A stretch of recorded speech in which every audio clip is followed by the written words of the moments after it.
I guess he can't really defend with the queen, right? Because then he's losing this pawn. So yeah, I have the advantage over here, definitely. I mean, what's he gonna do? Like, he's gonna play something like b6. I mean, my rook is entering into the game over here with c7. I can also just come in with the queen with d7. It looks very, very nice for me. I can't wait for it to appear on Leeches. I tried getting the title on Leeches. Elias, this is the message that they gave me. I will be working on this in the next few days to get the title. First, I think I will have to get one on chess.com, and then maybe Leeches authorities are going to be more convinced. They're apparently not convinced with just the chess results and the fact that I am the national champion. They want my name displayed on the federation's website and all. So okay, so he defends with rook e7. So what did I go for over here? I went with queen c5, not going immediately with rook c8. Yeah, because even though I get the rook on the back rank, I guess after the check, king h7, there is still this check and this pawn is vulnerable, right? So first I wanted to penetrate with the queen. That is why I chose queen c5 with the idea of checking with the queen. I guess black can probably do something like this. Defend his back rank again, but not really, because I'm also on his pawn, huh? Forgot about that. Okay, so queen c5 also comes with this threat. Yeah. Thank you, Karpov's butler. Thank you, Mr. Seth. Okay, so b6 is how he defended, right? And queen c8 check for sure. And he played king h7. Now black can obviously defend with the rook e8 over here as well. I doubt it's gonna help him out all that much. Like, I've got a choice over it, right? Probably can just play queen d7, and then if something like this, I guess again, if he plays this pawn is dropping off. So let's say if he tries this, then the rook enters, right?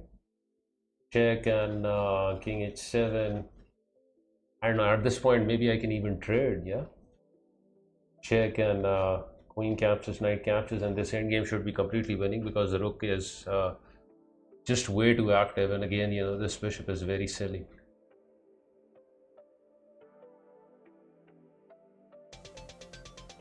Elias with the sub as well. 12 months, thank you. Yeah, bishop g6 probably was something that could have been played over here. Yeah, this is possible. I mean, still, even if I trade over here, I think this is still good for me. The bishop is still dead. No, I mean, it looks good. Anyways, that didn't happen, right? I checked him and he played king h7, queen b8, with the simple idea of penetrating with the other heavy. Yeah, I want to check him, and that's something that I managed to accomplish in the game as well, and force his king outside. So he goes for a berserk plan and plays rook e5, right? Because he's seeing that he can't really prevent this penetration over here. Like if you do it, then you start losing material, right?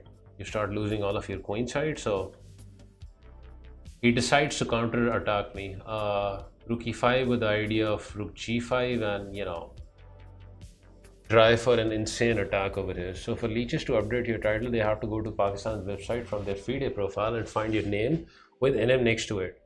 Yes, I checked out the Pakistani Federation's listing on FIDE's directory. They have some of the officials listed over there. Their website is not listed over there. And also the website CFP official, it doesn't have a list of NMs. So I forwarded it to one of the officials over here. Let's see what they do about that. They guided me to first apply on chess.com. because they say it's a bit more convenient to get the title on chess.com, and once you do that, that's going to help you out with your leeches application as well. I found it all in all very annoying, you know, I'm really not that concerned about getting the title. I mean, the good thing is if I get the title on these online platforms, I'll be able to play in the title events, right? Otherwise, besides that, I don't have, you know, like a huge wish of getting that title. And I'm gonna try and get the CM title in the Olympiads, and there should be no requirement for that because that is displayed on your FIDE profile. How was your preparation? For instance, did you prepare? I prepared against some of my opponents, against some of the stronger ones. Against this guy, I did not prepare too much. I just stuck with my guns.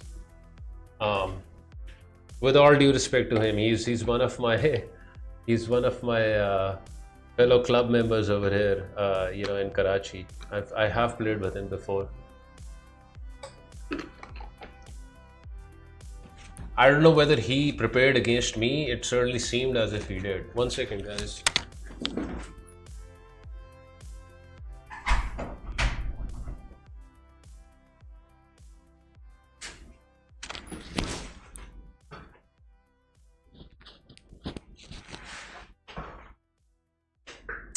Okay, so rook e5 and rook c8.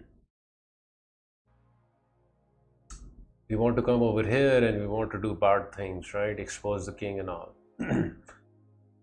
So he played actually very well over here. He went with rook g5. He calculated correctly that after rook h8, his king is actually going to be pretty safe on g6. And you know, from what I saw with the engine analysis, which I haven't turned on right now, it agrees. Okay, so rook g5 creates an immediate threat of mate over here, right? So I have to deal with that, and I did deal with it with g3. Also very important to note the queen holding this diagonal over here, otherwise some sacrifice might have been possible, right? Rook takes g3, pawn takes g3, queen takes check, and maybe I'm actually getting mated combined with the bishop. So important that the queen holds this diagonal, which makes g3 possible. So here he found the strongest move suggested by the engine as well, bishop f3.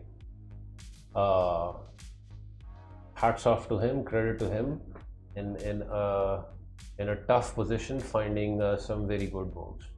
The idea is simple: bishop h1 and, you know, checkmate stuff. Actually, the more serious threat over here is queen b1, right? Which is going to happen with tempi. So queen b1 is a threat, king h2, and then checkmate, which literally forces me into trading the bishop. So I did do that. Queen captures, rook h8 check, king g6, and a queen d6 check. So here I think I wanted him to actually go for this trade, and I would probably have obliged over here, right? Trade, king captures, and I think I'm winning some pawns over here because this rook is badly out of the game. But again, he found a good move. He played f6, and his king is surprisingly safe. And here is where I made a critical blunder, and here comes the moment where you pause the video and you try and guess the move. Queen c6. Black is in a bad situation, and it has just been given a gift from the heavens. Find the move to draw the game for black, guys. Queen c6 is what I played. I wanted to check him, I don't know, check over here, but find the move to draw. As soon as I played queen c6, I realized the combination I missed, and I think for the first time, you know, I actively used psychology. I got up from my board and I started strutting around in a very relaxed manner, you know, trying to appear as if I've calculated everything, right? and I was crawling right in front of my opponent as well, just to make sure that he's seeing me, realizing fully well inside that I have blundered a draw, and I'm praying that he doesn't see it. The rucksack is correct. Very well done. Okay, but after pawn captures, what is the move? What is the move? This is where you guys, this is critical over here. What do you do? How do you continue with the perpetual?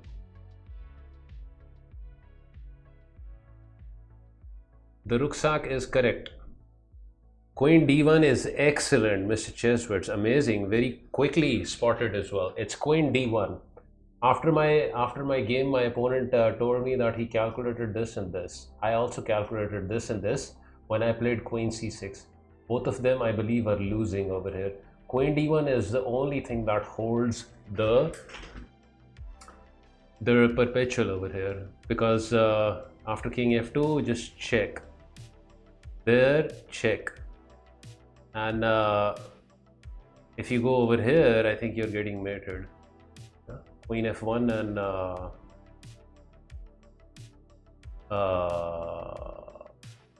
that's mate. Actually, not all that difficult to see. The problem is the choice over here. You see some pawns falling off with check, and you instantly want to go for them. Let me quickly check with the engine. If you take the pawn, it loses, right? If you take this pawn, it loses. Yeah, I calculated both of these variations. The engine confirms it. Queen d1 is the only option. The selfless act of not taking material and checking the king. And once you find queen d1, the rest is very easy. You can just keep on checking the king. There is no escape. Just check. If king goes to f4, you're getting mated. This mate. So he took like 3-4 minutes on this move, where the sacrifice was available for him, and he played rook e5. Oh my god. And I quickly came back and took my seat, and inside I was thanking my stars. Thank you, God, thank you. It's still an equal position, but I have the easier moves over here, right? And it didn't end in a draw. Okay, so queen c2 check, blocks with the queen d1, avoiding the trade. This is still not easy for black, because my rook is holding the 8th rank, and this king is a bit awkwardly placed over here.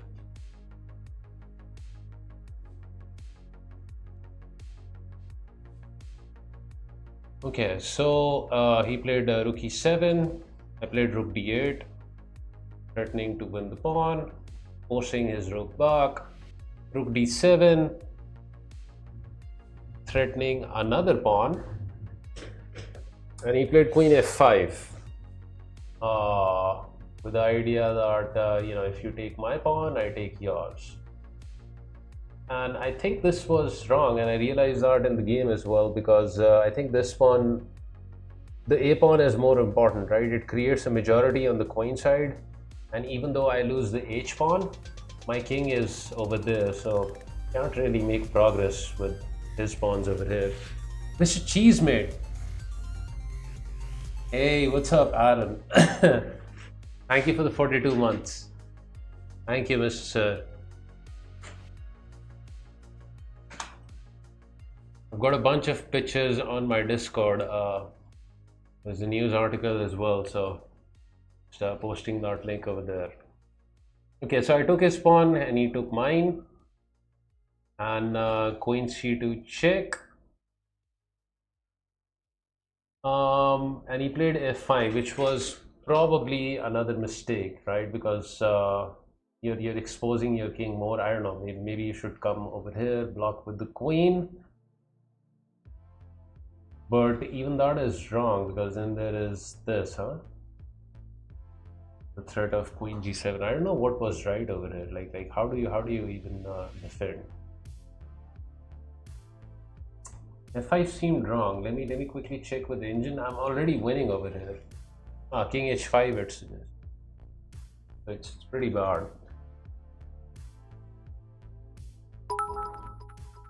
Pretty bad. Oh my god. Amazing news, Mr. Champion of Pakistan. That's 10,000 bits. Are you crazy, Aaron? Oh my god. Thank you. $100 in bits. Thank you, Mr. Aaron Cheeseman. This is actually almost half the prize amount that I won. Oh my god. Thank you, Aaron. I'll be getting some crazy opponents in the Olympiads. Board 1. $100. Oh my god. Okay, so Queen C2 check, F5 and Queen C7, right? I guess it's pretty simple over here. You're going after the pawn, you're attacking the rook, and it's hopeless for black. It's only a matter of time. Rook E4 is what he played. And after taking on G7, I guess I don't need to explain much over here. I am up, I think, a pawn. Plus, black is also, just about to get checkmated. This king is just badly exposed. So rook d7, rook g4, check, there, check. Adding the rook into the attack with the g7, and it's all over. The queen holds h5, so the king can't come over here. He's gonna have to play this, and then this is gonna be checkmate. So he resigned on this move after rook g7, and that was a very lucky escape in the first round. Lucky in the sense that I should have won this game the way I dominated him in the middle game, but in the end I blundered a chance of him getting a draw. And blundering that in the first round against someone who was 1700 would have really affected my chances. So I was very lucky to get this round out of the way. Now also keep in mind, this was the first day, right? So in the first half of the day we had the opening ceremony and all, and we just had the one round in the evening. So I was very happy to conclude this and go back and rest a little where I was staying. Yeah, otherwise I would have been having nightmares. So that was the first game. Moving on to the second one, which happened the next day. Right now, Okay, so this second game, let me give you a little background about this game. This guy is playlists and albums in 1780 FIDE rated, and he's a young player from Islamabad, and this is the first time I was gonna play with him. I got news that this guy beat one of the FMs from the Sindh region in the first round. We had one FM from Sindh who is 2200, although probably after this event he's not 2200 because I think he lost some rating points. But anyways, that FM lost to this guy, right? So I was a bit shaken up. Like this guy took down an FM in the first round. So what is he all about? I checked up his FIDE profile, and I saw that he has been improving in all three sections, like Blitz, Rapid, and Classical, over time. So I thought, this guy is some force to be reckoned with, right? He took down an FM in the first round. I got to be really careful. So I'm not gonna lie, I was a bit intimidated going into the second round against him. Anyways, the game began. He had the white pieces. He played e4. obviously I play e5. Now I did try checking his online profile. I couldn't get hold of it, so I had no idea what he was gonna do against me, right? Because I didn't have his online profile, I had no idea what he was gonna play. So my idea was just to stick to my guns. e4, e5, knight f3, knight c6. I have no idea what he's gonna do. If he goes for the Italian, that is what I wanted him to play. I love playing against the Italian. If he goes for the Re Lopez, I'm gonna go for the Berlin. That's what I usually do. Just sticking to my guns. And he goes with d4, and I wasn't too happy to see this move, because I was afraid that we're gonna go into a very drawish line that you get out of the Scotch game. After takes, knight takes, knight f6, and I was afraid he was going to play this, a very, very theoretical line where everybody knows their theory up to like move 12 or 13, and you get a very equal position. After this, everybody knows this, right? Everybody knows this line. But after knight f6, I was very happy that he went into this line, which I believe is the Mises variation of the Scotch, right? Schmidt variation. Okay, Schmidt variation. So I was very happy to see this move. Knight c6, bc6, e5, queen e7. This is all theory. Queen e2, breaking the pin on the e pawn. Knight d5. And here is where he played an uncommon move, h4. More common is just something simple like c4, and then theory continues with something like bishop a6. Although of recent times I've stopped playing bishop a6 and I've started playing knight b6, which is actually very, very good as well, and quite solid, and sometimes throws opponents off their opening prep, because they think that it's not such a good move and they're usually expecting bishop a6, but the engine will actually suggest this move, knight b6, very solid after c4. Anyways, he went for h4, a very aggressive line that I have come across before, and I responded with a dubious move over here.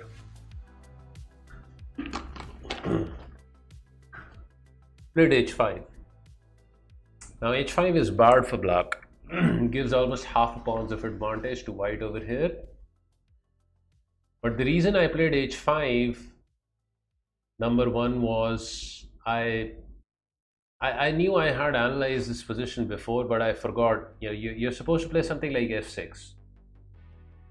And then if you don't recall a move like f6, chances are very little you're going to play it over the board, because it takes a lot of courage to go for something like this in an over the board game.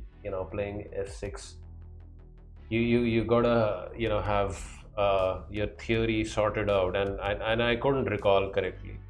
Now h5 I have played before as well, but this isn't all that good for black.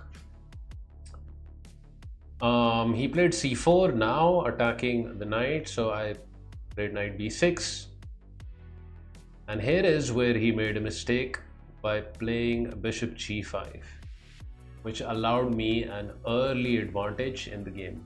I think what you're supposed to do as white is to play b3 with the idea of supporting the c4 pawn, avoiding any ideas of queen b4 and then something like bishop a6. But because he missed this move, now queen b4 becomes very strong over here, right? Queen b4 comes with check, and the problem for white over here is if he blocks with the queen d2, I can just take over here, right? And if he takes the queen, I take back with the bishop, and it's check. No time to take the piece over here. So I win a pawn, right? Obviously, if he just takes over here, I just take with the queen, I still am up a pawn. So what he should have done before playing bishop g5 was to play b3. Now again, I don't play the setup with the white pieces, but I think the engine will confirm this. No, it confirms bishop g5. Wait, bishop g5 was a mistake, no? Check and knight d2.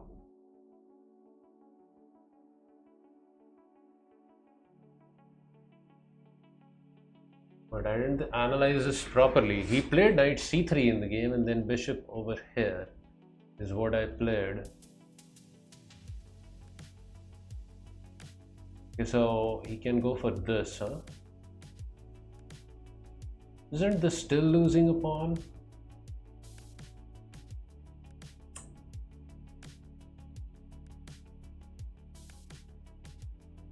I'm still ending up winning the pawn, but apparently the engine thinks that there is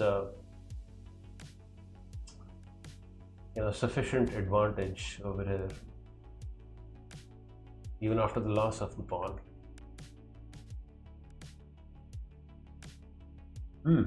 Interesting. Okay, anyways, queen b4 check. He did go for knight c3 and I did go for bishop a6. But he did not go for a3 over here. And he went for rook h3.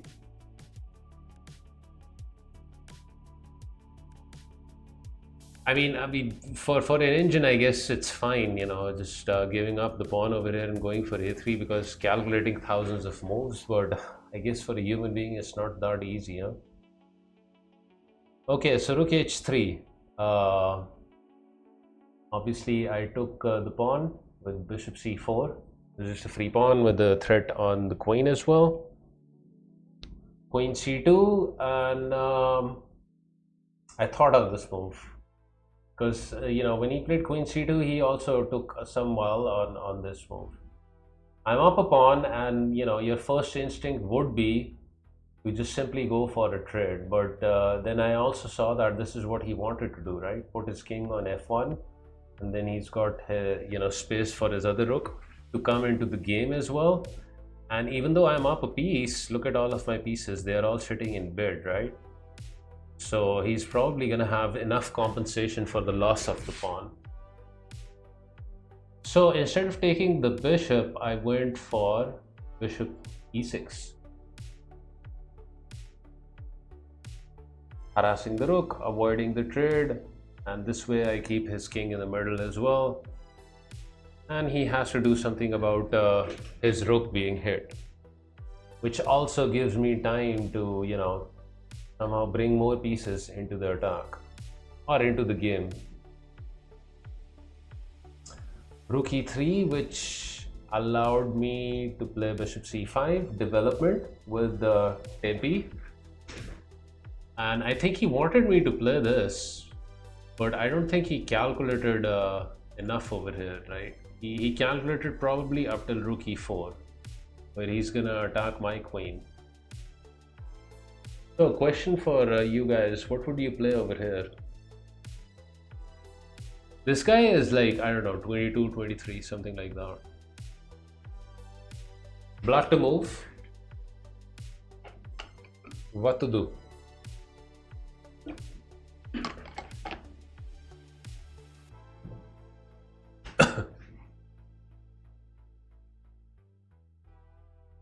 What maneuver would you go for?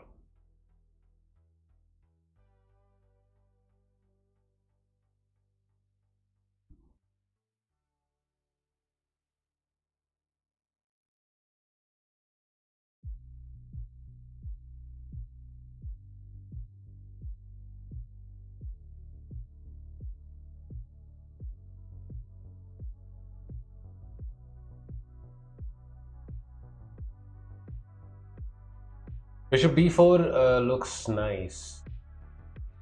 It does look nice, right? Doesn't it? Bishop d4. But I guess white can probably do something like bishop d2, and it's kind of iffy. Yeah, bishop f5. That's the move that I thought about in my calculation as well.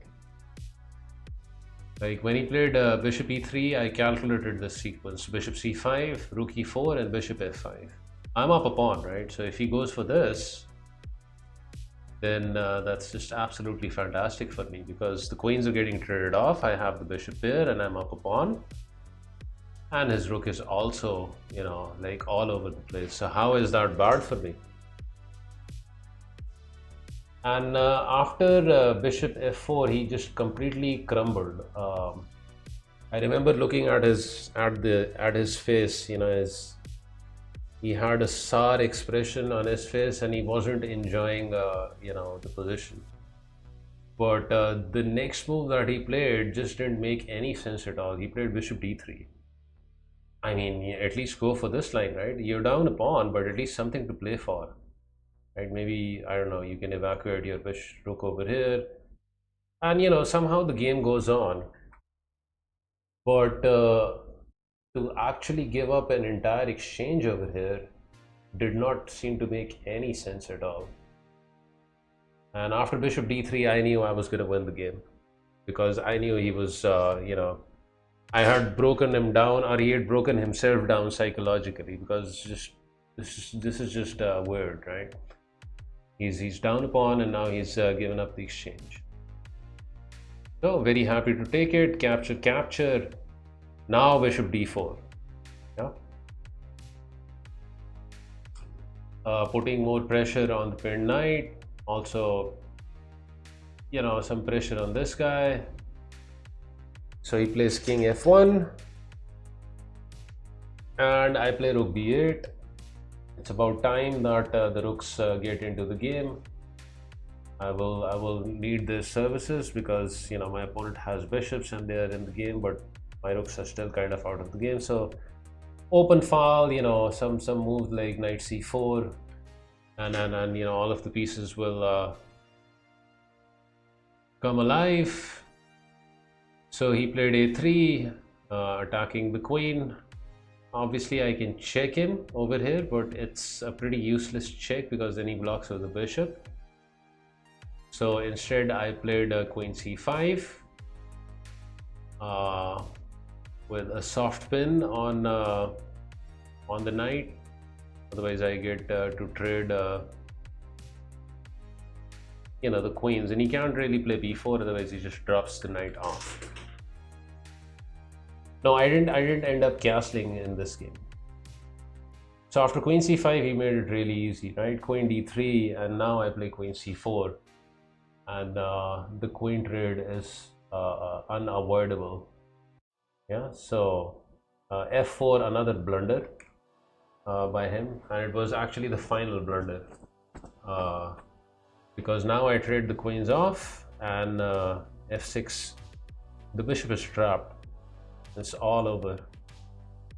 He played on for a few moves, captures, bishop checking, f8, and he resigned on this move. Because I'm up the exchange, I'm up the pawn, and the bishop is also dead. And it's all over. And nothing works. Look over here, just capture. Capture, capture. End of the road. Mr. Charlie coming in the house. So that was game number 2, and this I thought was a decent game as compared to the first game, and it also gave me a lot of confidence, because I was nervous still, you know, in the second round.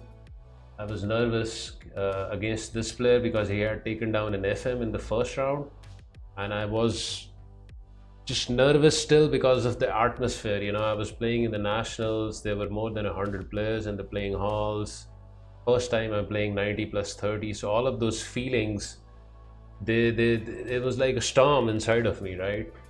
So after getting this win, some of that storm eased, so it gave me a little bit more confidence going into the third round. Mr. Charlie, I hope you're doing well. Okay, so game number 3 was game number 2,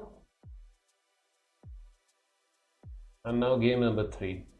Okay, some more background on this game. This guy was playing with the black pieces, He's his rating over here is 1636, but this is not his playing strength. This guy is at least 1800.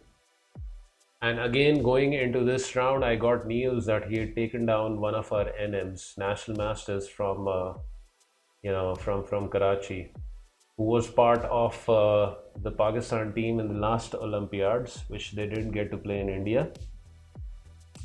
But he had won against the National Master in the second round, right? He's a young kid. He's also from Karachi. And I heard news that he has been getting some online lessons and all. And he has taken down a National Master. So again, I'm kind of on my toes. I'm playing with another kid that is showing some flair. So I'm not sure what's going to come at me.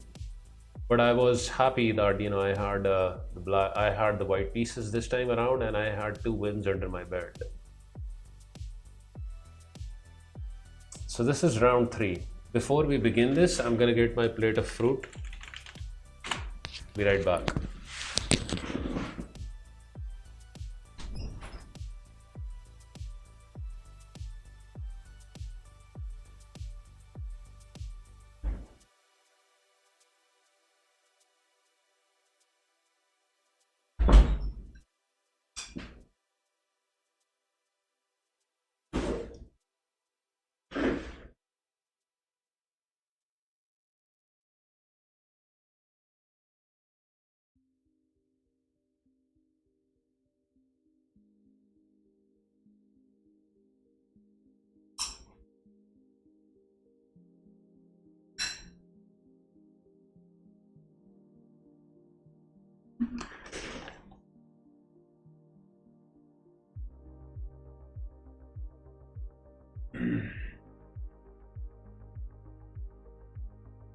Okay, round 3.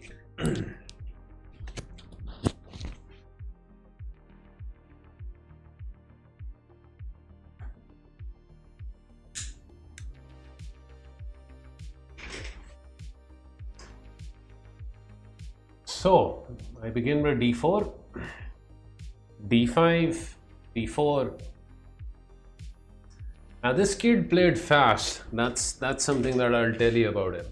And in the previous game that he beat the National Master, he was also playing fast. So playing fast and playing very confidently, and not like like crazy fast just for the heck of it. He was just playing with confidence, that sort of fast.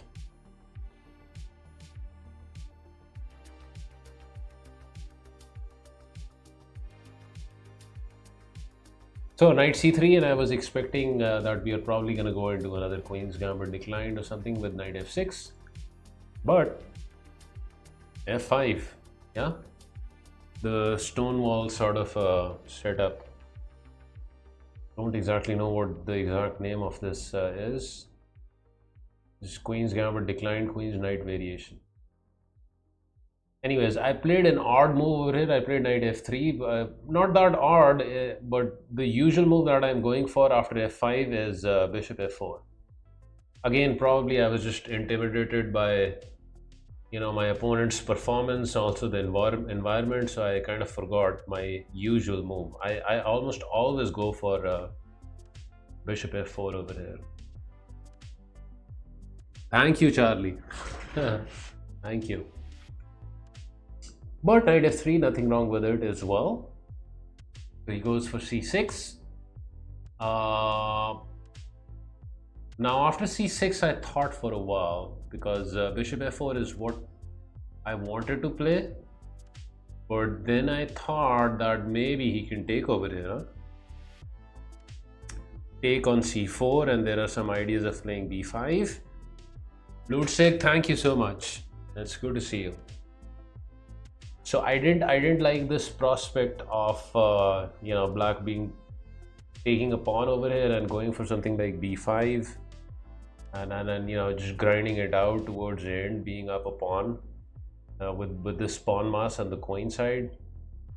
So I went for queen b3, yeah.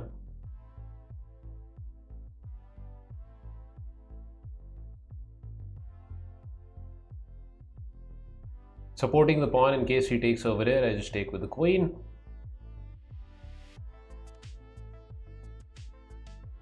and in case black goes for something like b6, then obviously I can just go for something like c5, force a trade of the queens over here, and there's enough compensation for white with the open file and all.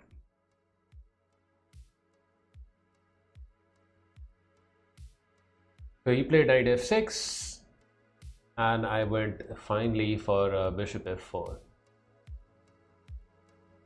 Now, if you ask me why not bishop g5, almost always when there's a pawn on f5, I almost always play bishop f4, and the engine actually suggests this as well. It says that it's a better diagonal for the bishop over here.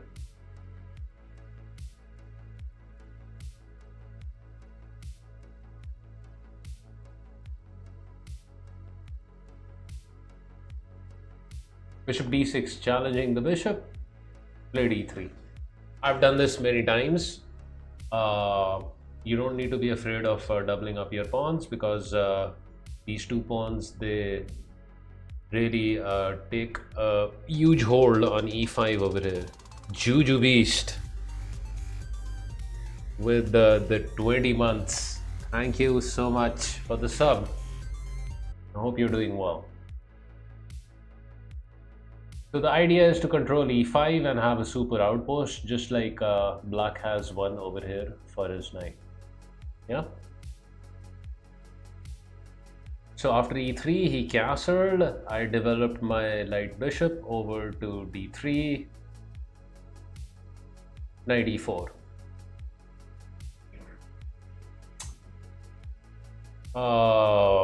Immediately putting the knight on the central outpost.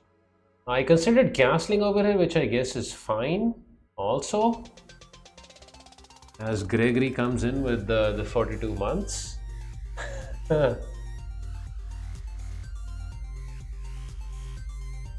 Thank you, Mr. Greg, the national master and champion.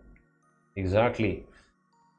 Officially, the reign of the mustaches commences, yeah? For the next 2 years, I will be the national champion of this country. So my queen has done its job of supporting the c-pawn, and I took the time over here to bring the queen back to c2. Didn't like the prospect of the queen sitting on top of the b-pawn. Maybe I'll need to push it someday. Also, the two moves are justified, I guess, in the sense that black has also, moved their knight twice. So I didn't think I was wasting any tempo over here. Bishop f4, pawn f4.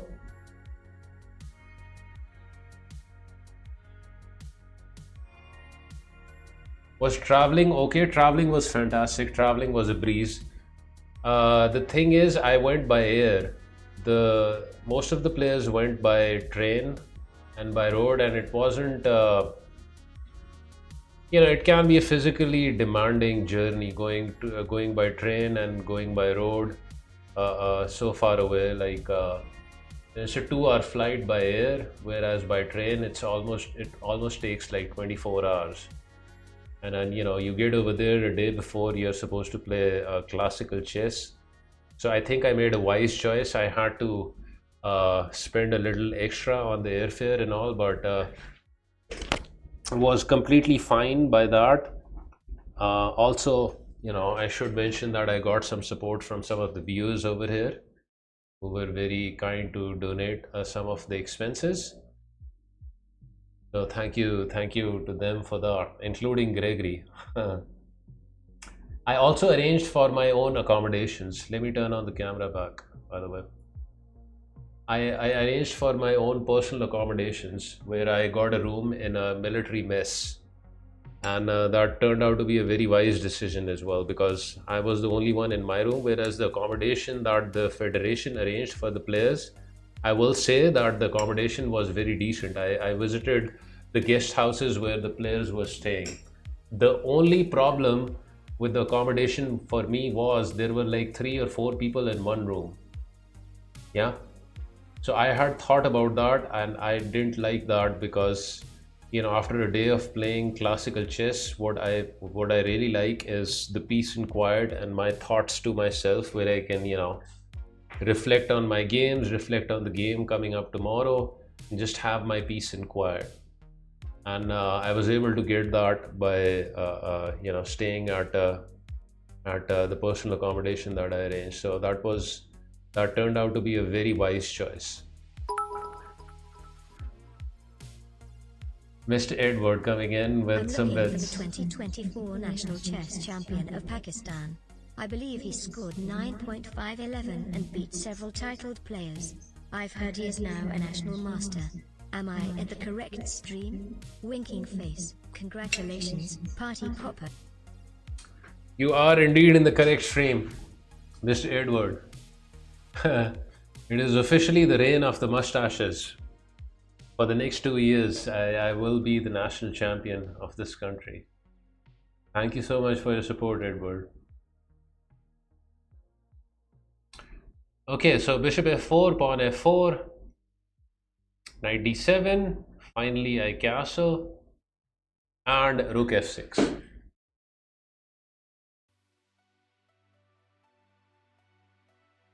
Nine and a half out of 11. Yeah, that was my score. I was the leader by one point. The second place went to the former national champion. He had eight and a half along with two other players, but he had the higher tiebreak. Ludsteg. How high was the ELO performance? I think on chess results it says I performed at 2120 level, and I will be getting like 140 rating points added to my FIDE rating, which is currently at 1920. So coming August I will be 2050 plus. 140 rating points I get. Did you get a chance to debrief with your opponents? We would occasionally at some of the games discuss some moves, but if the game concluded very quickly, it wasn't all that convenient because there were other games going on the sideboards, and the arbiters would say that you can take it outside, your discussion and all. So, but in case of longer games, and there were when there were no opponents next to us, we could discuss some more. So I did get some opportunities to discuss with my opponents as well. The playing hall was very beautiful, and it was aesthetic, but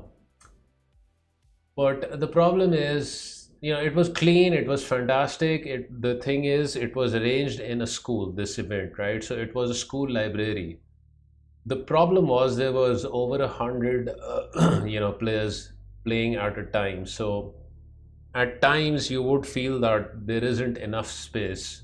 Like the last tournament that I played in 2023, the Synth Championship, that took place in a hotel where they had a lot more space. Now when you're playing over the board classical, space is something that you value. The more space you have, and the more comfortable that you are, that is more important than the place being beautiful and shiny and polished and all. So this wasn't as spacious. It was air conditioned, that there was no doubt about it, but I just felt the boards were a bit, it wasn't like cramped or something, but just like there was like barely a feet distance between the other board on your side. So it wasn't as spacious, but absolutely nothing wrong with the playing conditions. It was air conditioned, it was clean and all, just not as spacious as the last tournament that I played last year around. But I can see that the federation spent a decent amount of stuff on this, on the accommodation, on the playing venue and all. It's just that it wasn't as spacious. It is what it is.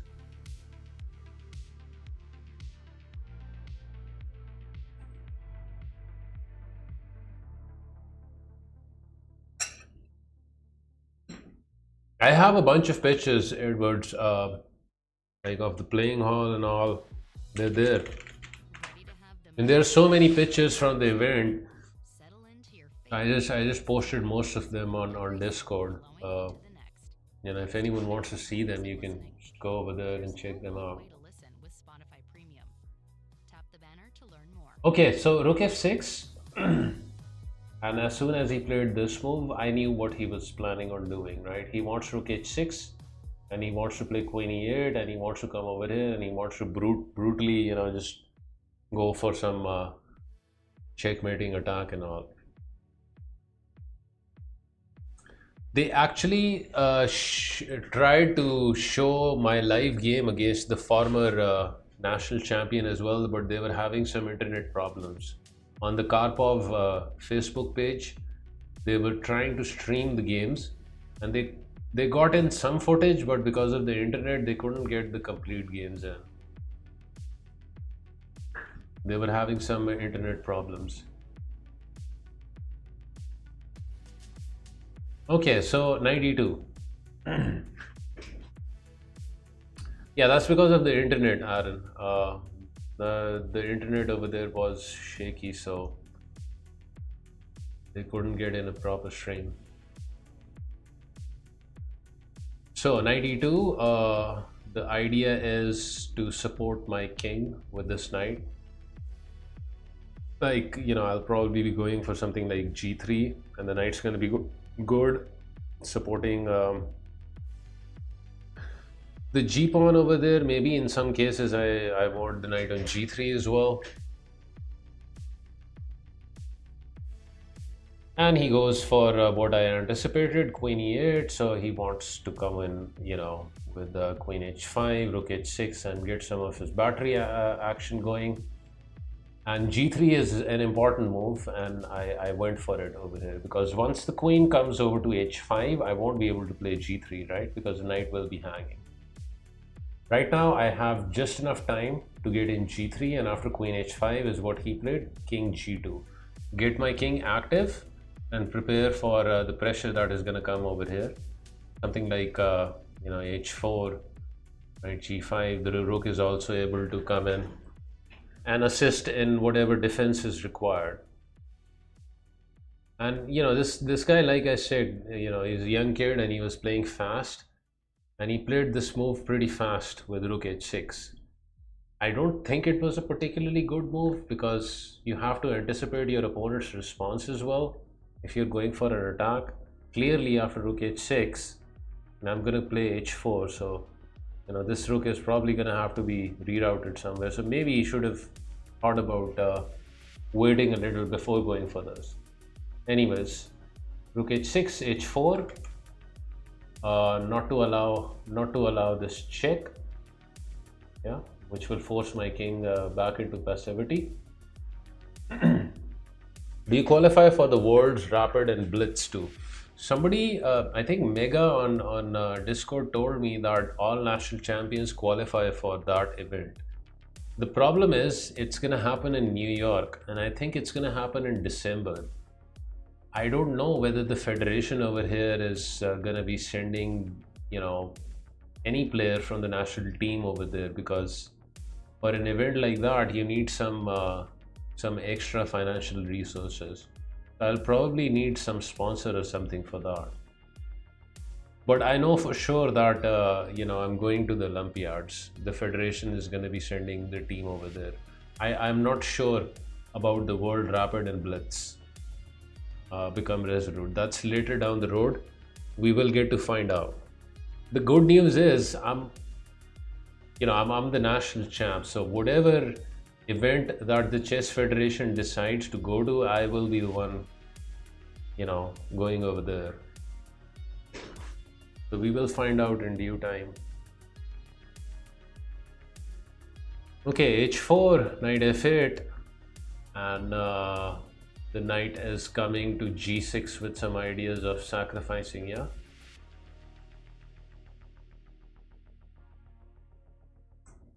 Thank you, Edward. Thank you. And it's not that long, right? A little under 2 months.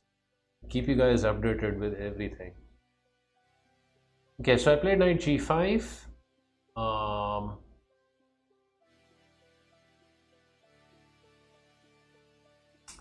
I guess part of the reason I played knight g5 was I wanted to hit him with f3, which was actually something which turned out to be a mistake, right? He played knight g6 and I played f3, and this is a mistake. And why it is a mistake? Because I calculated this sacrifice, right? After f3, I calculated knight h4. What I did not calculate was this knight g3, which is apparently the winning move for black over here. And my opponent also missed. Knight g3 is the winning move.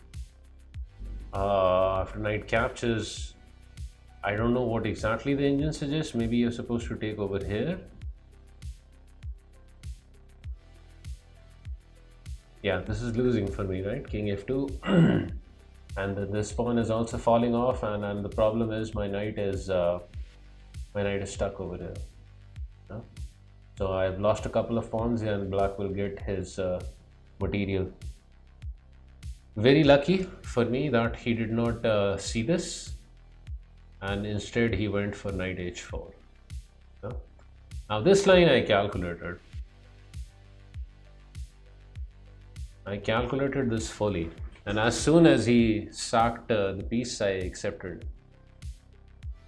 He took the pawn. I guess he thought that probably I was going to play something like rook h1, but that's actually going to lead to checkmate because of queen f2. So he thought he was going to get a checkmate in over here. He completely underestimated that I can simply take the knight with the pawn. And this is the only move that actually wins for white.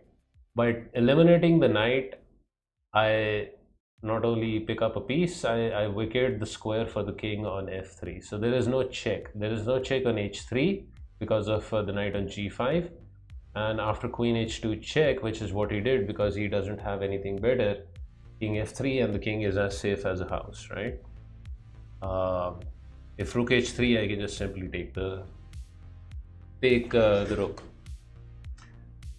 So he realized that he had lost the game over here. I could tell by the look on his face, right?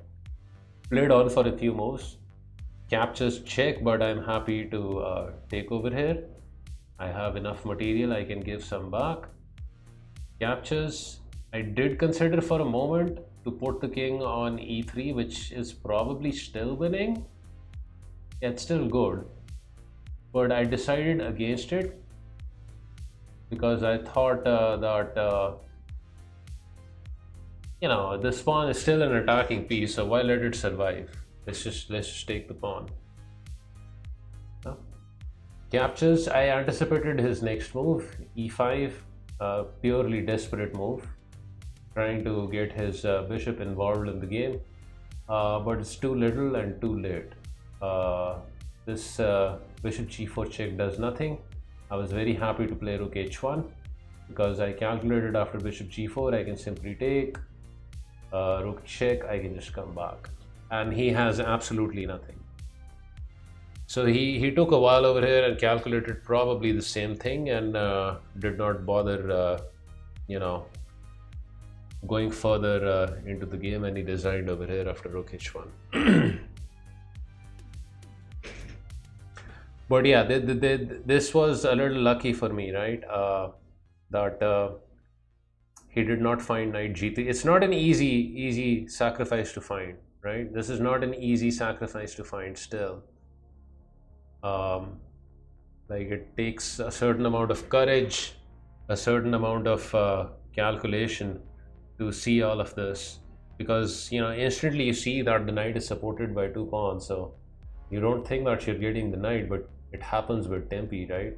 Captures check over here, and the knight is just lost over there. So f3 was the mistake.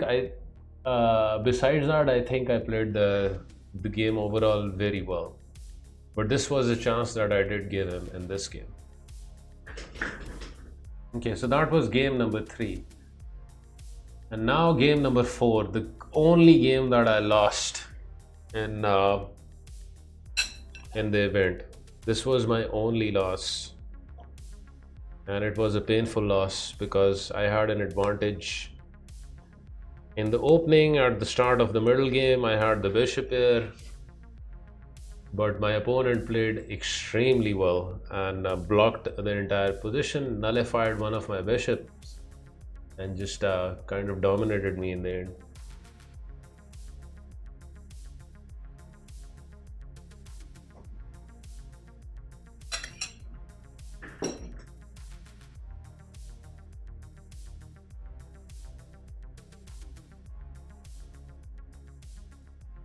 Okay, so this is game 4, and this is the 3rd day of the competition. I'm playing with the white pieces.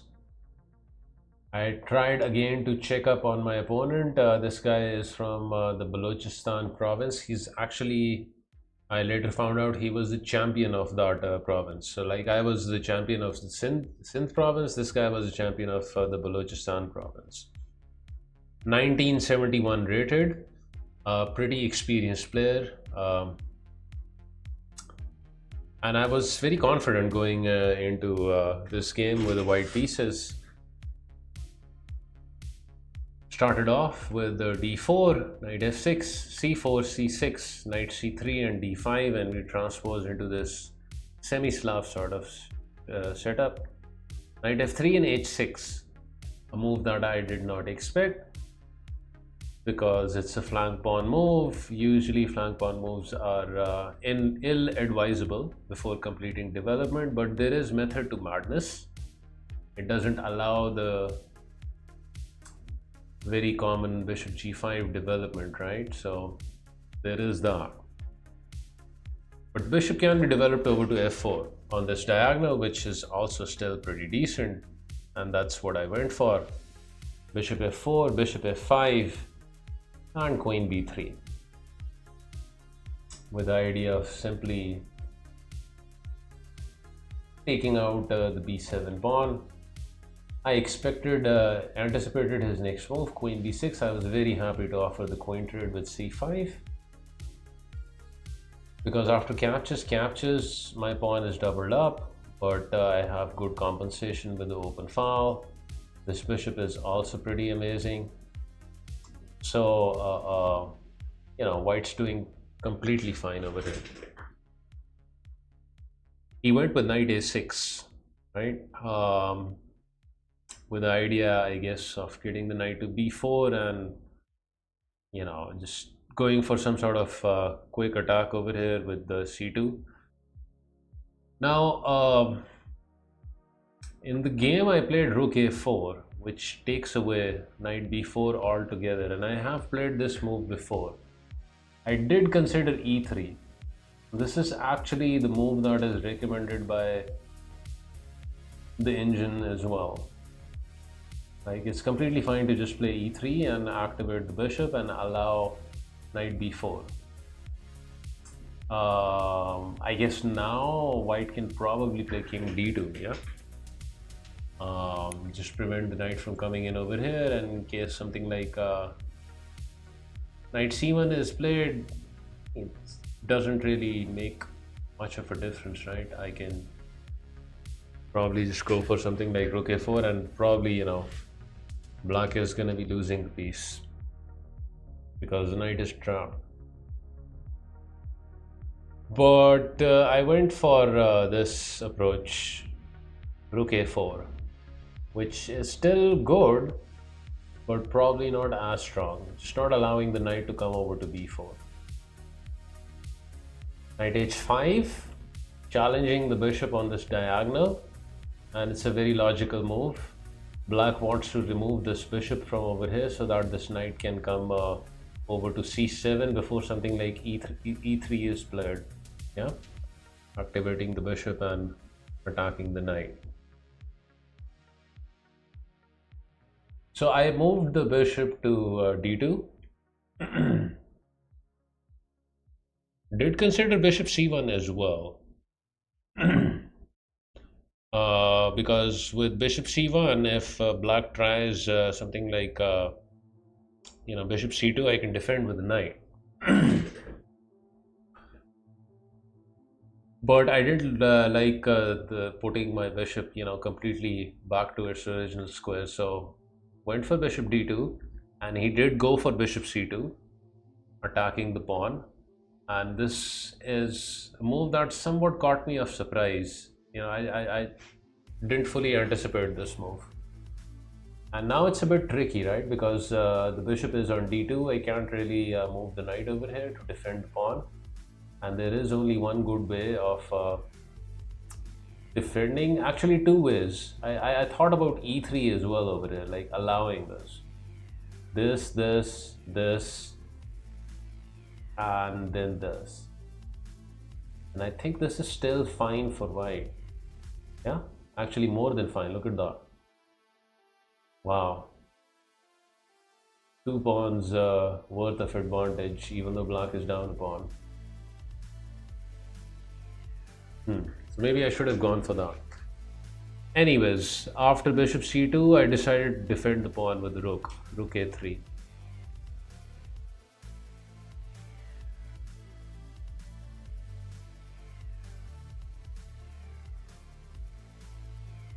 g5, grabbing some space on the king side.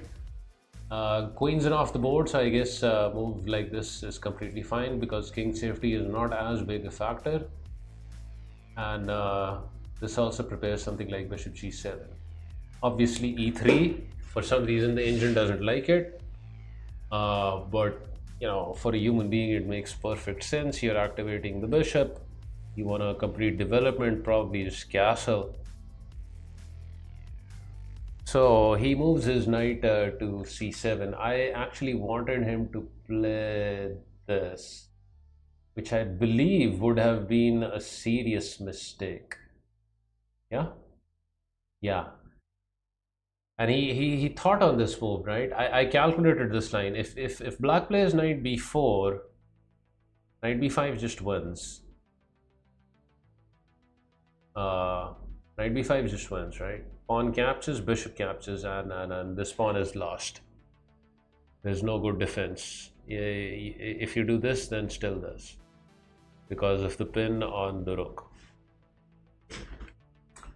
Thank you, Serenity and Ginza. Hope you guys are doing well.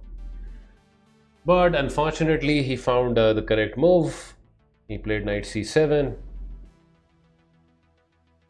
Also prudent to note, you have to move the knight because it is being threatened by the bishop over here.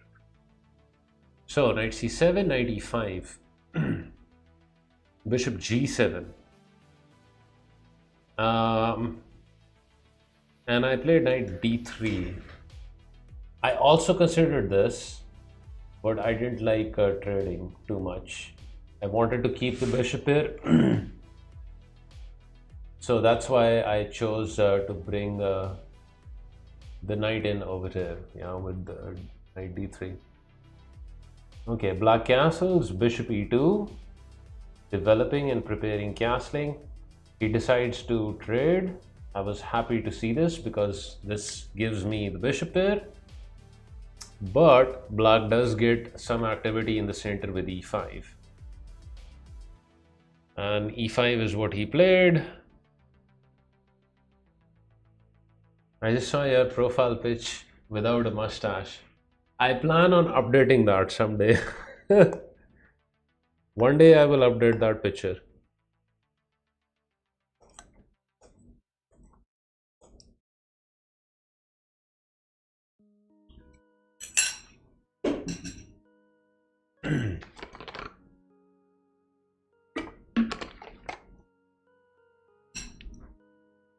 Okay, so e5. I could castle over here, but I can't actually castle, right? Like if I castle, I just lose the d pawn. It is being attacked twice. I guess what I could do over here is this. But I thought it was too passive, yeah? Knight e2. Like he has choice. He can probably play e4, attack my bishop, then later on go with f5. I didn't like giving him all of this expansion. So I decided to take, yeah, captures, and h4. I still haven't castled. The queens are off the board, so why not make use of this rook and try and open up the h file. Obviously, taking the pawn would be bad because my rook activates, and these bishops are gonna be like crocodiles over here.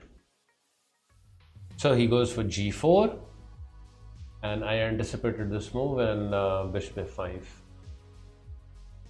By putting the bishop on f5, I don't allow him f5, and I'm also threatening to win the pawn, so basically just forcing him into playing g3, which is what he did, and I played f4. Yeah, isolating the pawn with the idea that I will later on play rook h3, bishop g4, remove the defender and pick up the pawn. That was the big fat plan. How about rook a4 first before h4?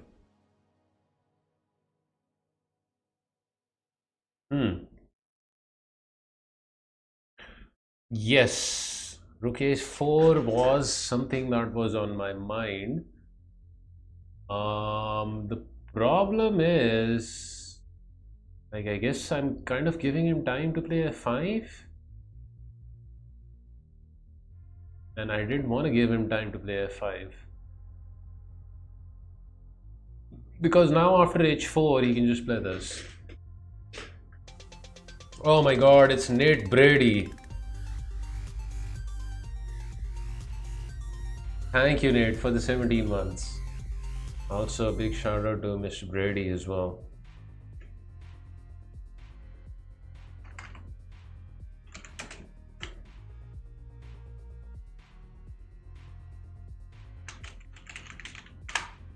Okay, these are the links for all the pictures and the stuff. I posted everything on Discord because there's just too many of those pictures, and it would take too much time if I showed them off one by one on stream. But you guys want to check them out, they're there. Thank you so much, Nate. Thank you.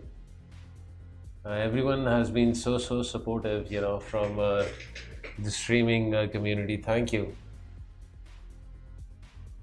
So yeah, I didn't want to allow him f5, Mr. Chess Pawn. That is why I decided to go for this jazz immediately. Anyways, bishop f5, I was feeling very good because I think I was going to win the pawn. And after f4, he surprised me with the bishop captures on c3. Now here is where I missed a trick, right? I analyzed this game afterwards. I should actually capture with the bishop. And I did consider this in the game. Bishop captures on c3, but then I saw, oh my god, he's getting a fork in with knight b5. But this is actually good for me, right? I can just move my rook back. And if he decides to take the bishop, then this is superb for me. This pawn structure is very healthy, and this knight is not that good. My light bishop is actually pretty good. He will lose the g pawn and seems pretty winning for me. But this freaked me out, knight b5, and I thought, he's given up his strong bishop, and he's also given me the opportunity to correct my pawn structure. So I immediately went for the correction. This was a positional error because I do get to fix my doubled up pawn somewhat, but in so doing I make my bishop bad. This proved to be a decisive factor in the end. I got the National Master title. There's a big plaque over here. Let me show it to you guys again. This is what I received from the Federation.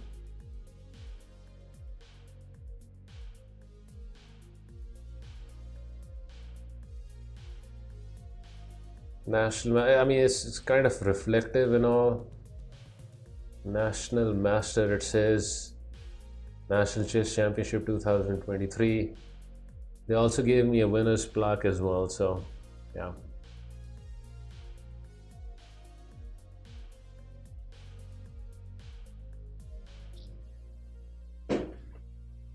This is the winner's plaque. was happy to get these trophies because I thought I was going to get something big. They were easy to carry in the bags. It was the winner's plaque and a very big, heavy medallion as well for the first position.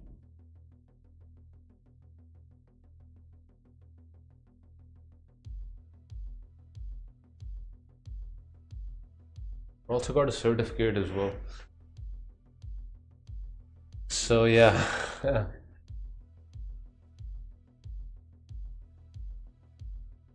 It still feels surreal. It still feels unreal, Nate. Because I went into the tournament, my aim was, I hope I can make it into the national team, I can get a national master title.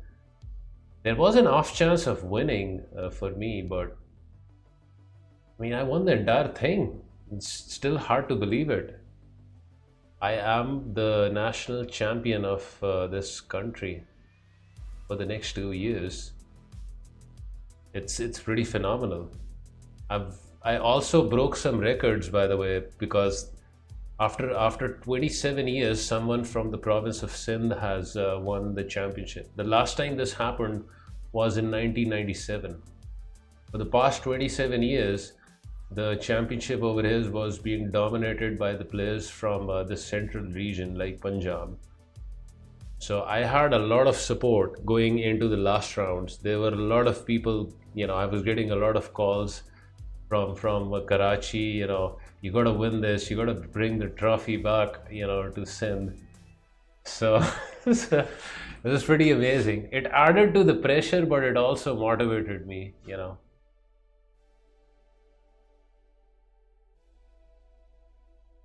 How did your friends and family react? Everybody was just over the moon. When I told my dad, he just gave a shout for joy. It's just absolutely unreal.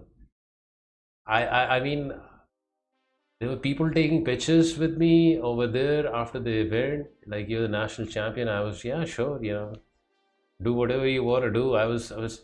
Two mothers came up to me, got my contact number in order to get lessons for their children. I was getting calls from all different provinces of this country. I mean, it felt something out of a dream. So yeah, pretty phenomenal.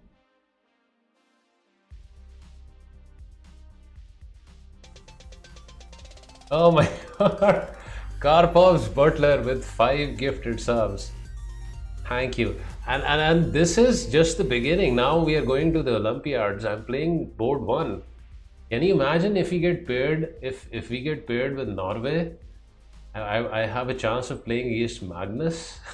And even if it's not Magnus, I'll be playing board 1. Any country that we get paired up against, I play their strongest player. I'll get some crazy opponents. Karpov, thank you so much for the 5 gifted subs. And Gogo now with the 8 months as well. Thank you so much, guys. I am gonna have a ton of fun. I've heard that Budapest is a beautiful, beautiful place. So very happy that the Olympiads are taking place over there as well. It's gonna be amazing.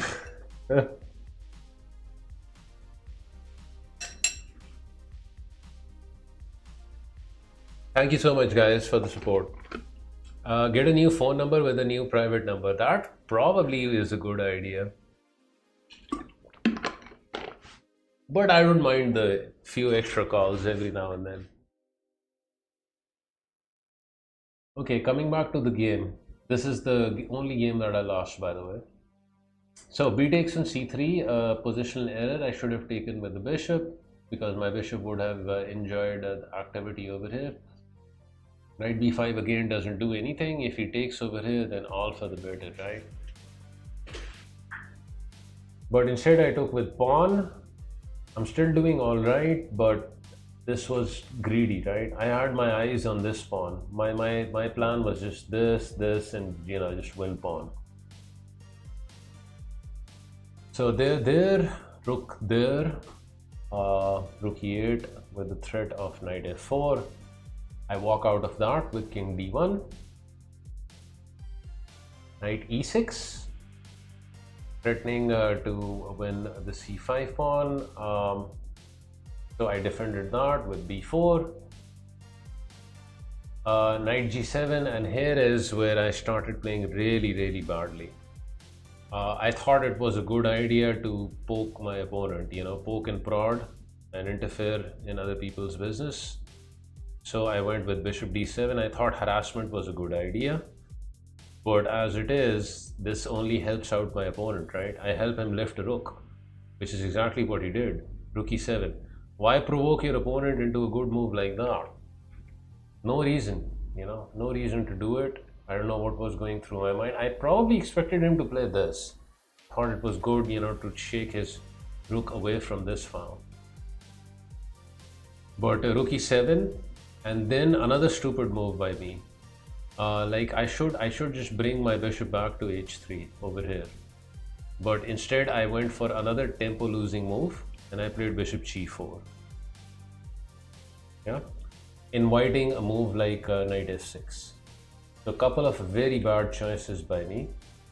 But still I thought, I'm gonna be winning the pawn, so it's all good.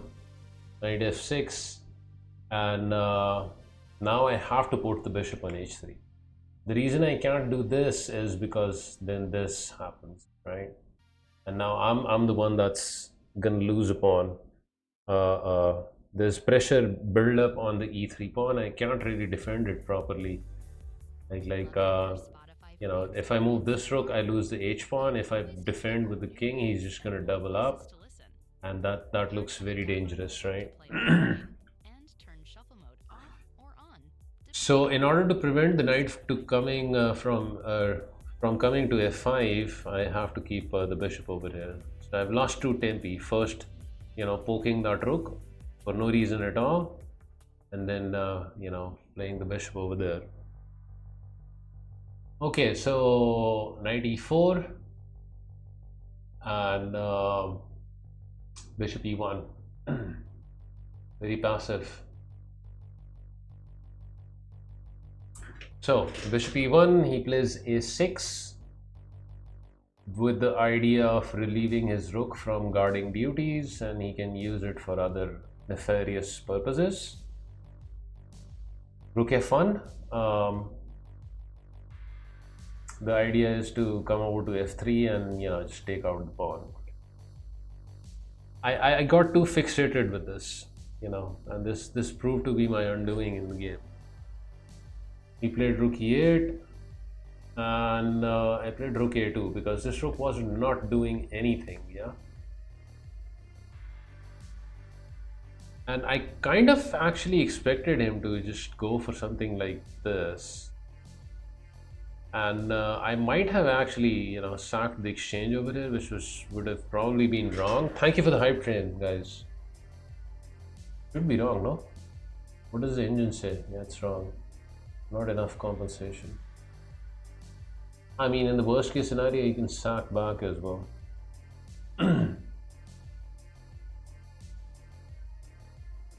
But anyways, he had no plan of playing knight f2. I mean, he found some really good moves over here. f6 he played. So I played rook f3, and I never realized that I was worse in this position. I only found that out after analyzing the game afterwards. This was some phenomenal play by my opponent. Even though I'm going to win this pawn, I am still worse because he completely locks me down afterwards. And you will be able to take part in the famous Bermuda parties at the Olympiad. We wanted to enter this party at Torino. I have no idea about that, but maybe I will find out soon. Ludsteg. Okay, f5 now.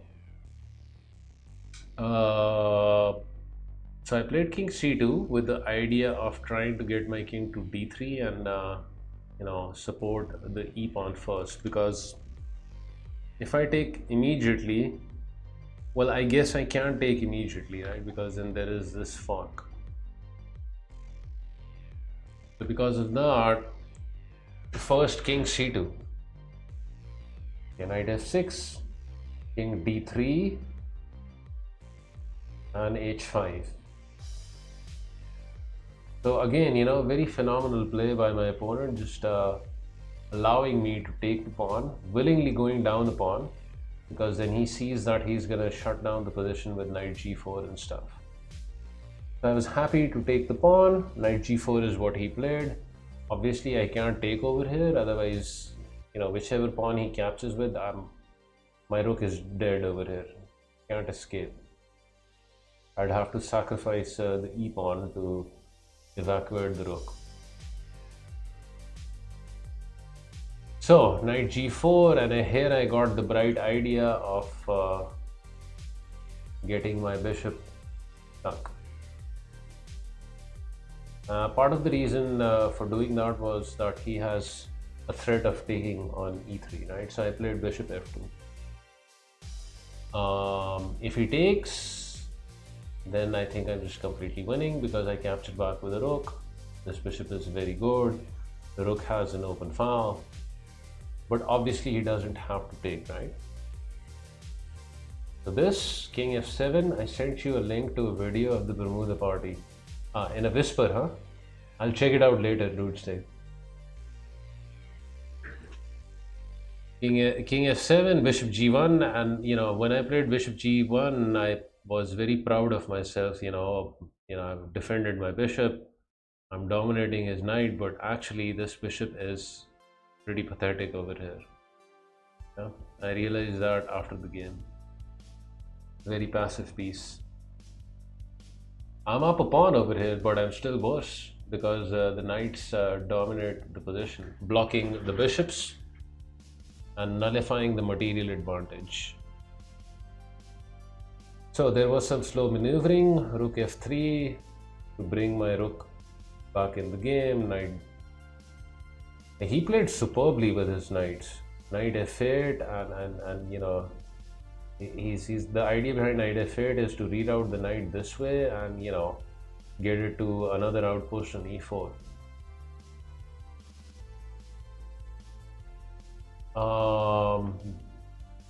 Yeah, I played g3 because my light squared bishop is also kind of stuck.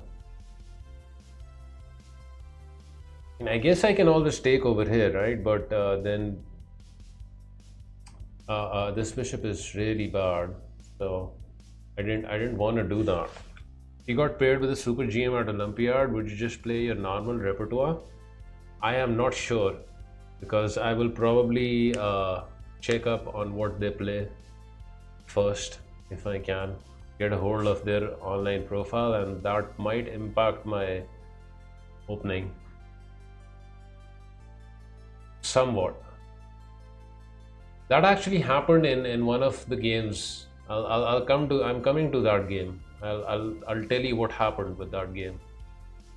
If you guys are playing over the board and if you guys are not using opening tree, then you're missing out on something big. This was suggested to me by Gregory. I don't know whether he's still in the stream or not. Opening tree. This is something that you gotta have in your arsenal. It's a powerful program. If you've got the online profile of your opponent, 2 to 3 minutes, it's gonna give you the top moves that they play. It will give you all the moves, how they respond to a particular move, right? If you play e4, what is he gonna do? Are they gonna play c5? Are they gonna play e5? Are they gonna play something else? And it keeps going on, like if you play d4, d5, are they gonna d4 knight? Are they gonna play knight f6 or d5? And it goes on for as long as possible. All of the games it picks up from the online platform, whether it's chess.com and Leeches, and it helped me beat an FM in this event. It's absolutely fantastic. I'm using opening tree on regular and I don't even play over the board. Yeah, I guess even in regular online tournaments it can be helpful, but for over the board it's a fantastic resource.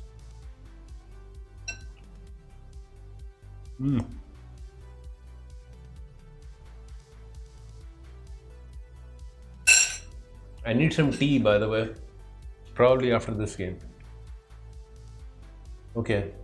This was painful, you know, the end of this game, so let me just get through this. G3, I'm trying to free my bishop.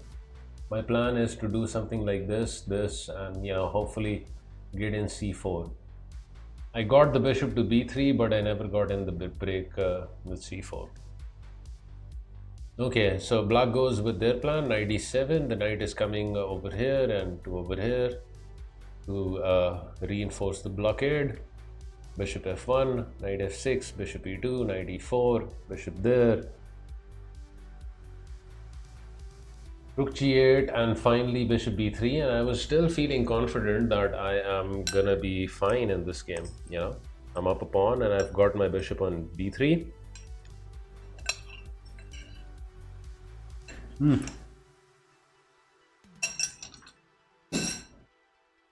Sorry, I had to finish off that mango.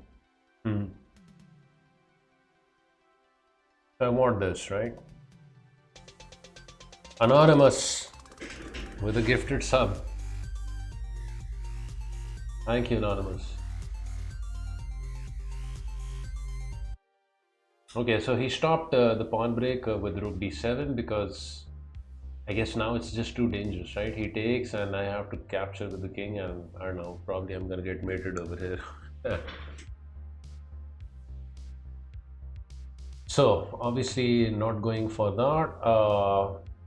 Instead I started playing stupid, rook e2, a nothing move. Actually, I don't know why I even played rook e2, it was just bizarre. He moves his knight away over there. I should have just put this rook on g2, more useful, you know, guard this pawn, some prophylaxis. But anyways, rook e2, he moves his knight away, and then rook g2 because I have to defend the g pawn. Knight g4 back again, king c2, you know, getting out of the eye of the rook and hoping to get this in. And he played king e7. I think I should have played c4 over here, but I think this is where I started hallucinating stuff. In my mind, I thought that after c4 he could play d4, which he can't because I can just take.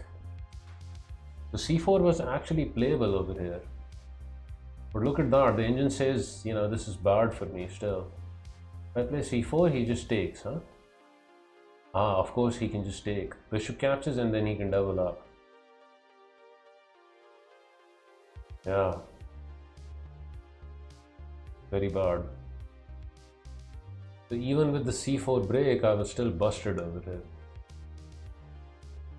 Okay, king e7, king b2, doubles up the rook, rook f1, king f6. Now maybe I should have just kept on shuffling with my rooks and you know, resigned myself to a drawn, but you know. But I think I pressed over here, right? So rook d3, rook e8, and king d2, and this is where he you know, struck with a5.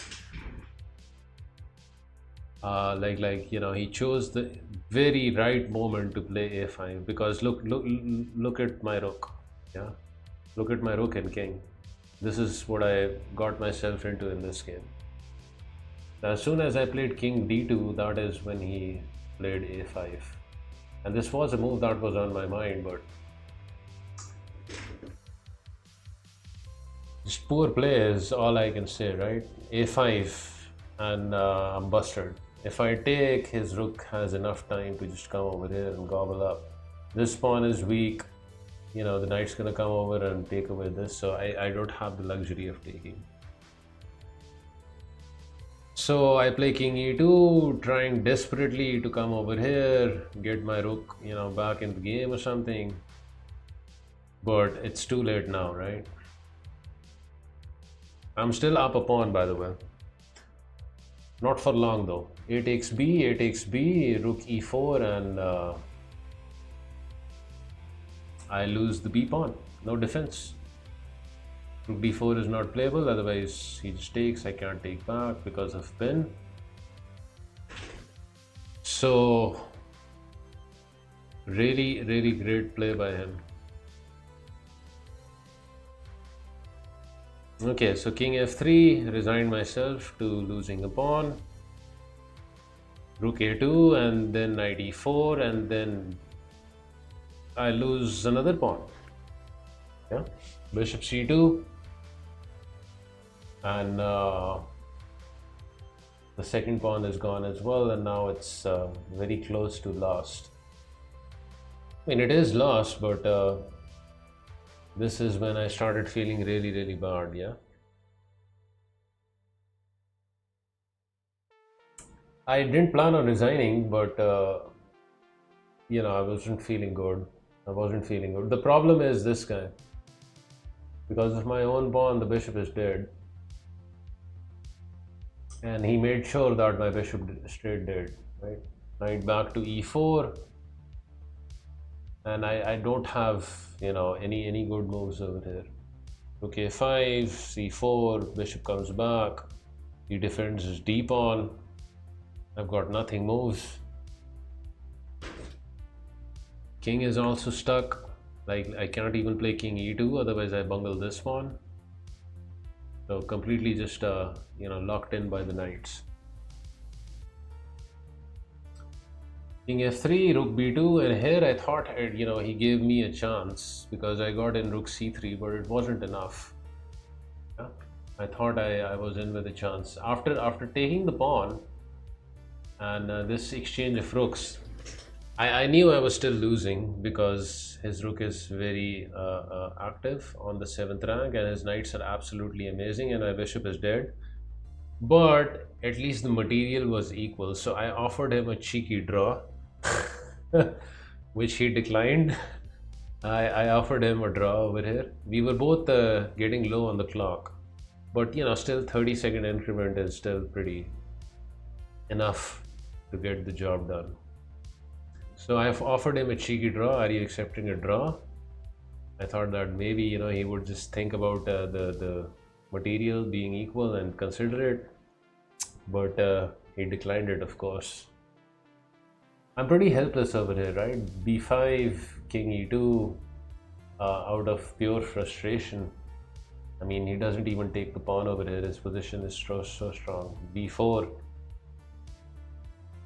I start checking, you know, purely out of frustration, and king f1 because there was a threat of b3.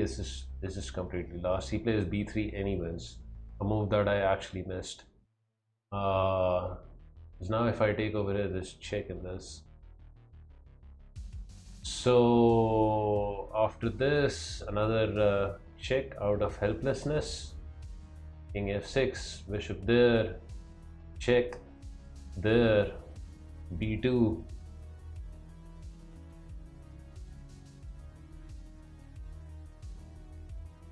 And I mean, b2 is such a strong move, right? You can't take the knight because then this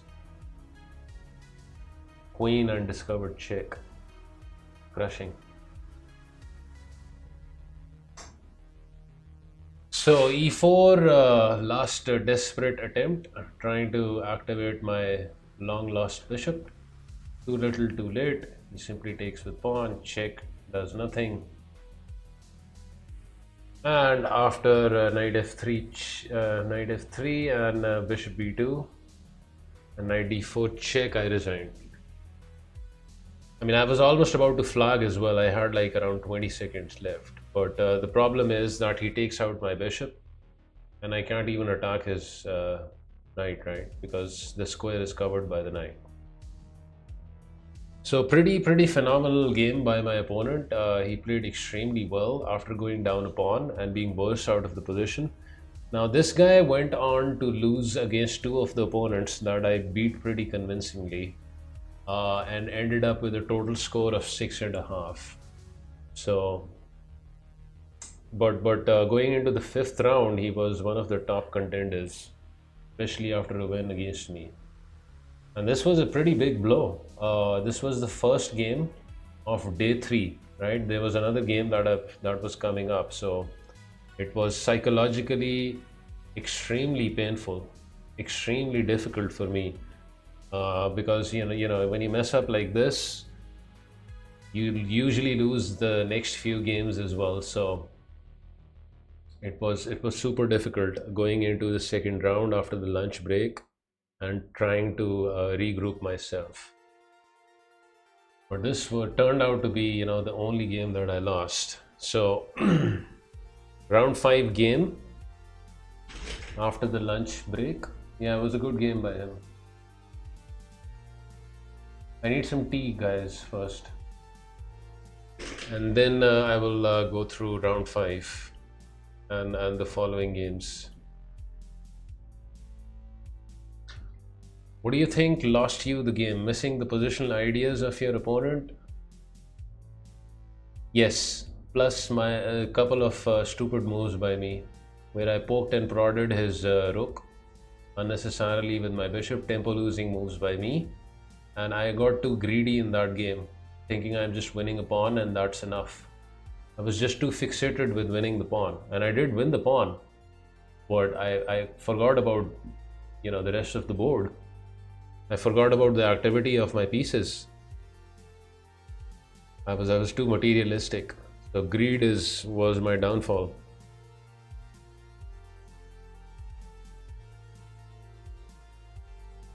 Yeah, it wasn't easy. They didn't even have a single day of break, Edward. There was just the one day when they had just one game.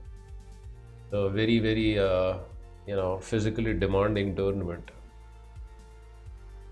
Some of those games carry on to 5 hours, if it goes beyond 70 moves. Very, very difficult. Okay, so you guys, I need a quick break. 5 minutes.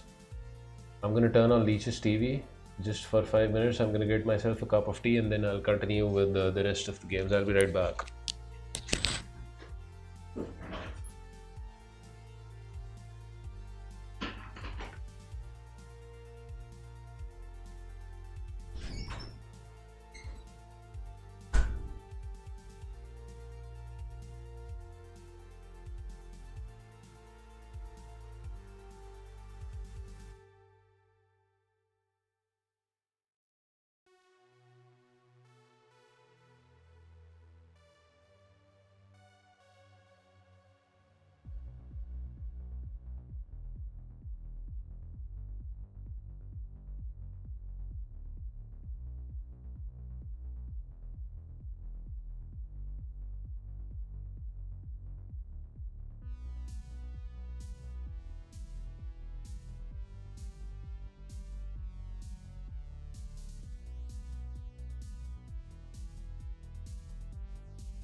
The prodigal son returns.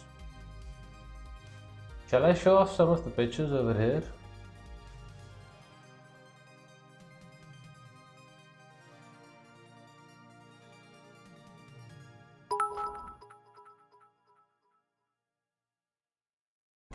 Wait, what Three happened? cheers for the 2024 National Chess Champion of Pakistan, New Mexico, Mahfaz Khalid. Now board 1 Pakistan at Chess Olympiad. Watch out Magnus. Watch out Phobby. Careful there Anand. Hip hip hooray. Hip hip hooray. Thank you, Edward. Thank you so much.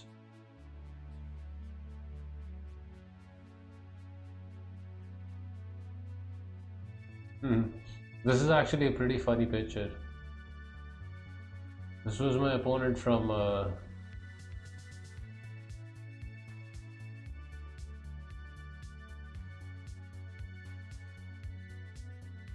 this was my opponent from round 3. Young kid.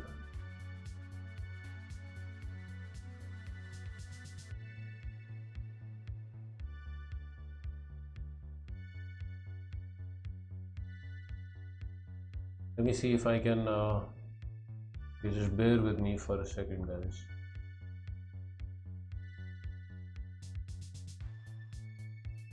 Bear with me. All shall be revealed.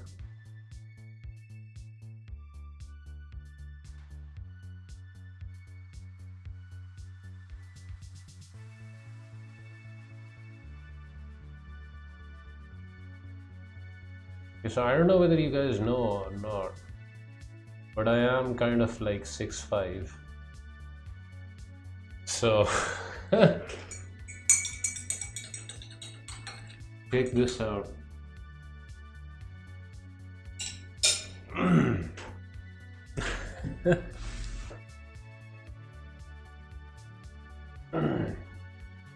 This was my round 3 opponent.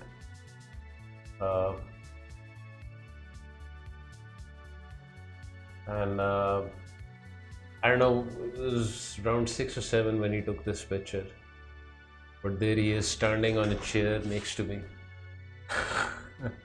And I've got this weird expression suggesting as if I'm displeased that someone is actually taller than me.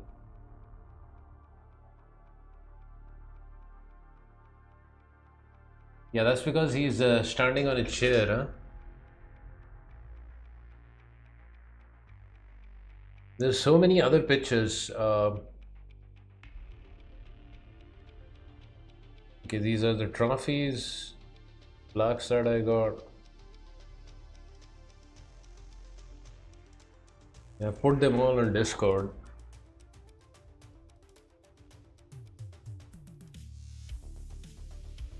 Those are clearly his 4 feet. That's the National Master Plaque. That's the certificate. Okay, someone made this in one of the local WhatsApp groups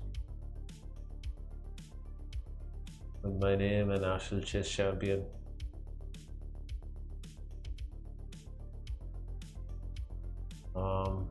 There are other pictures as well. This is from the prize receiving ceremony.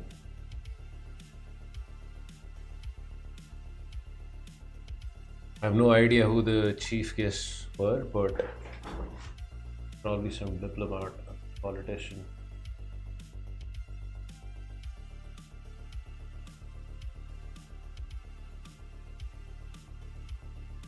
Okay, there's just too many photographs over there. The others I posted on Discord.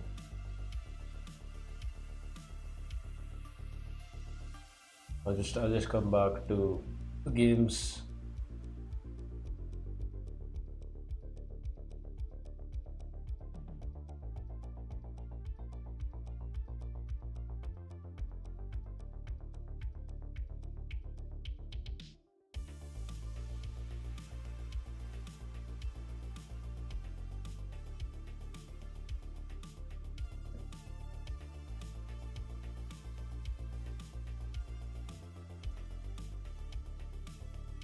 Okay, so round 5, huh?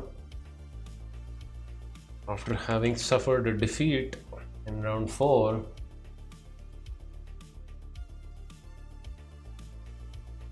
I was a bit demoralized going into this round.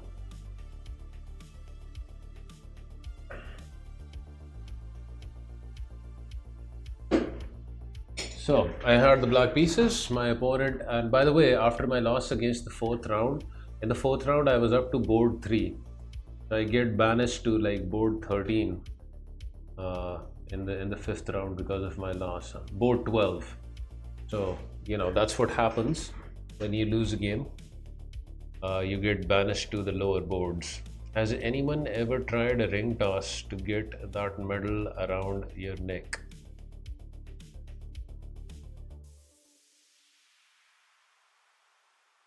I don't know what that means, Mr. Ethos, but good day, by the way. A ring toss to get that medal around your neck? Right now, you're listening to all your music on shuffle mode with Spotify Music Experience. Okay, so this guy is 1750. Playlists and albums in any order. And Just like throw it over your head. Spotify Premium. No, I don't think anyone has done that yet.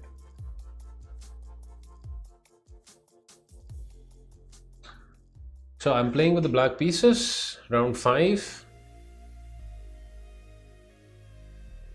And my opponent begins with d4. Knight f6, knight f3. A move that I did not appreciate, having lost the 4th round. I wanted to play something sharp, so I wanted c4 and probably some Nimzo stuff. But after knight f3, I went into a fianchetto system with g6, which is what I usually do.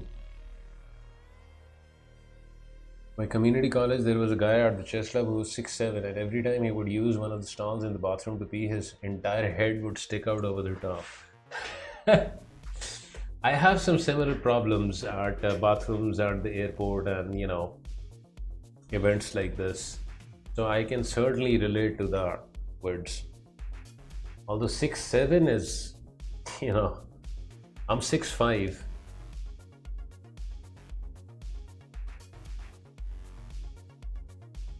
So 6'7" is 2 inches even taller than I am.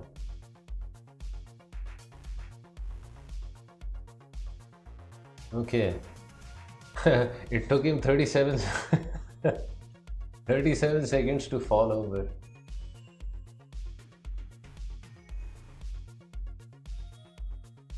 Okay, so after g6, e3, very weird. I did not expect this. I thought he was going to go into some London system with bishop f4.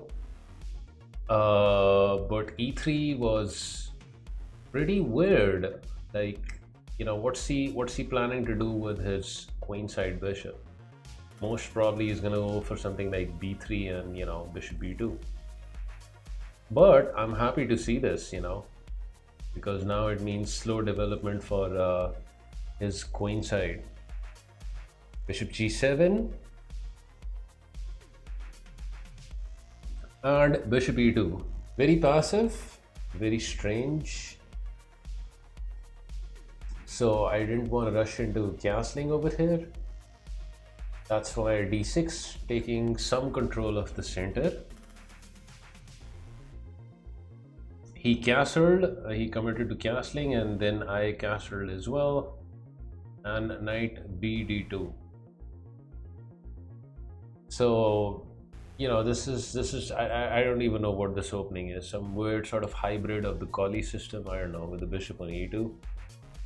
Anyways, he's not doing anything as far as the center is concerned. I figured I need to do something about that. So c5. Striking at the center. He played c4. And I thought about going with knight c6, but then I was a bit apprehensive about d5, knight e5, knight captures, pawn captures. I'm probably doing fine over here, but I have, created a double up pawn for myself. So I thought better is to just, for now, develop the bishop over to f5. So this is a psychological move as well, right? Something like bishop f5, because you're trying to provoke your opponent into playing knight h4. And try and attack your bishop. And I had prepared for that, because with knight h4 you do get a tempo on the bishop, but in doing so your knight itself gets misplaced. And he did do that. Knight h4 is what he played. I was happy to bring my bishop to d7 because I consider this as a small victory, right? The bishop is developed somewhat to some square beside c8, and this knight is liability, and white's gonna have to spend a move bringing the knight back into the game. Otherwise something like e5, and once this knight moves there's gonna be an attack on the knight. So queen c2, he develops his queen, and I take on d4,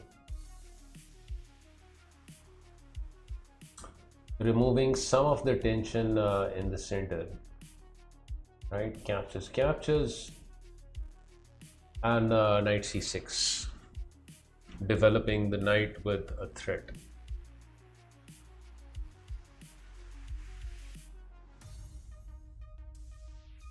And here is where he played a very strange move, like queen c3. I knew I was doing fine after queen c3 because this just seems wrong, right?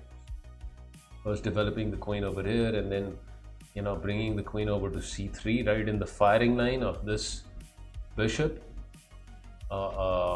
Just seemed very wrong. So e5, striking at the center. He captured, I captured with the pawn. The idea is to get in e4, take control of f3, and try and trap this guy, right? So he decides to take action against that, plays knight back to f3, attacking the pawn, and simply queen c7. And I am doing much better over here. My rooks are connected, all of my pieces are developed, the queen is also developed. White, on the other hand, has still not completed the development of this bishop, and the rooks are also disconnected. You wasted a tempo to provoke knight h4, and you lost one retreating. He could have just put that knight right back. Okay, so you have to look at it this way. After c4, my bishop is on c8, resolute, right? I developed the bishop to f5. That's one move. He plays knight h4, and in doing so he spends one move, and his knight is also barred. Now I bring my bishop back to d7. Now you're suggesting he can bring his knight back again, but now the position has changed, right? His knight is back to the same place, but my bishop is actually on d7, so it has improved a little. I bought a tempo, right?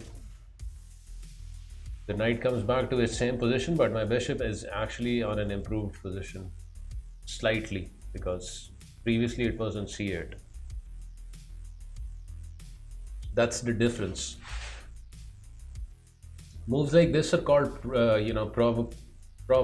provocation moves, where you're provoking your opponent into making a certain move.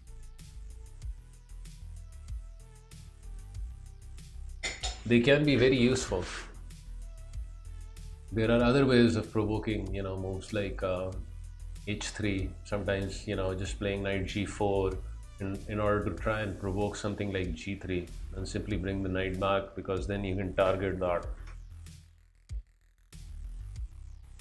So, take, knight c6, queen there, e5, captures. Knight comes back over there, queen c7, and it's white to move. Now what did he go for? He went for rook b1, very slow and very sluggish. I mean, I can bring the bishop back to f5, but there is absolutely no need for doing that because I'm getting in e4, and you know, there's a tempo on this guy. This bishop is about to open up and we are about to have some fun, right? So knight e1, and I played knight g4. Like, it seemed like the most logical thing to do in the world. Attacking the queen and also threatening mate over here. So white is in trouble, right? Like serious trouble. Queen h3 defending against the mate. I don't know, probably queen g3 was a better attempt. He would still have lost the h pawn because bishop e5, and then, you know, I get the pawn. But anyways, queen h3, I get the f2 pawn because of the discovered attack on the queen.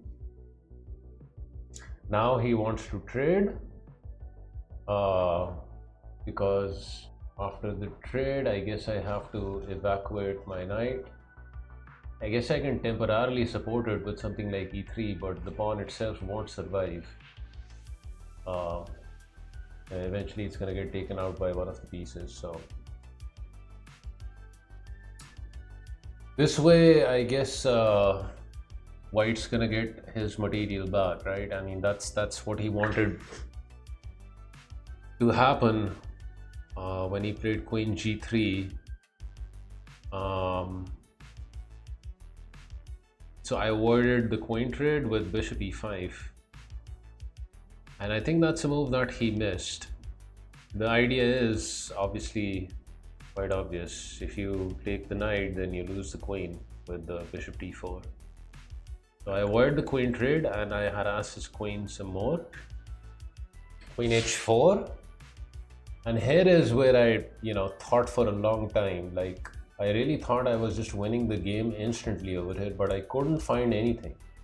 I couldn't find anything better to do than you know, play e3. You know, my knight is under fire over here. It's gonna get taken out. What to do? Can't really play this. If I play over here, then I'm giving the pawn back. So couldn't find anything better to do. e3, attacking my opponent's knight. He plays knight f3. And again, you know, I have to think over here because he's threatening to take out my powerful bishop, plus he's also on my pawn. And you have to take into mind that here I am playing round 5, and you know, I have you know, dominated my opponent in the. I've outplayed him out of the opening. I've won a pawn. But it's all running through my mind, right? Like the last round that I have lost, and the fact that I am somehow, you know, giving my advantage away in this game as well. So it was playing on my mind. You know, these weren't good feelings that were going through my mind in this position.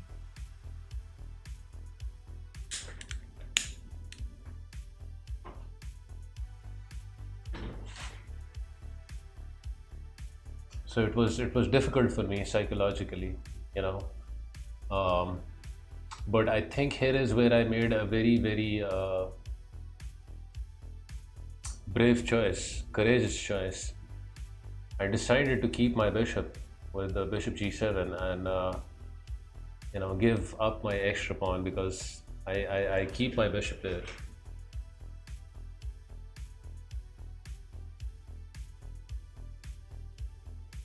Then you remember chat and their motivation. No, I think what really kept me going on was everything. The amount of work, hard work that I put in. You know, I knew I had to fight on. There was no other option. And that is something that I promised myself before going into this event. No matter how tough it gets, I will keep on fighting. Even if I lose, I am gonna give my opponents hell. And that's something that I continue to, rely on, fall back on. And this was, I think, the most difficult time for me when I had lost a game, and I'm playing the 5th game, and I'm hoping that I won't blunder and all. So that's what kept me going on. I remembered how much work I put in, how much I trained myself physically, those puzzles that I solved, how difficult it was for me to cut down on smoking. All that I sacrificed. I knew I had to keep on going. So bishop takes on e3. I calculated this. Even though he gets his pawn back, his pieces are still very clumsy, right? The knight still blocks the rooks, and I evacuate my knight with g4, threatening his bishop. I calculated his counter with knight g5 very correctly. He's threatening to mate on h7, plus he's also discovered an attack over here, but I counter both threats by h5, stopping the mate, also supporting the knight, and I'm doing quite well over here.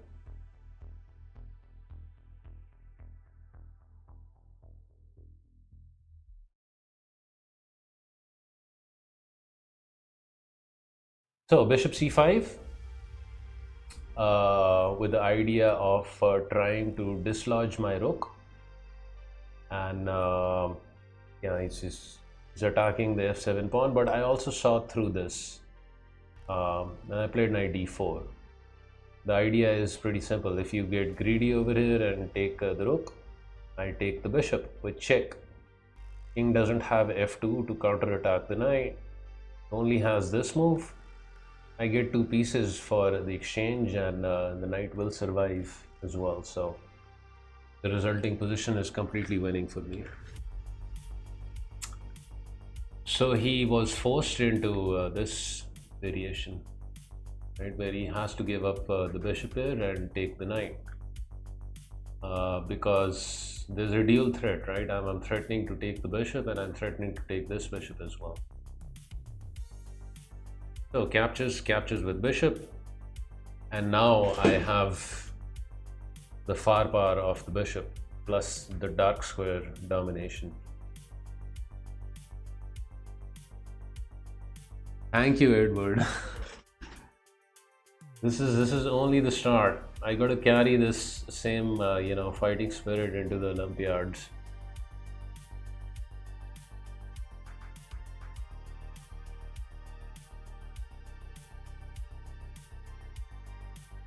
So here I started feeling confident again, because his bishop here is gone, and I have the bishop here, and with the position opened up.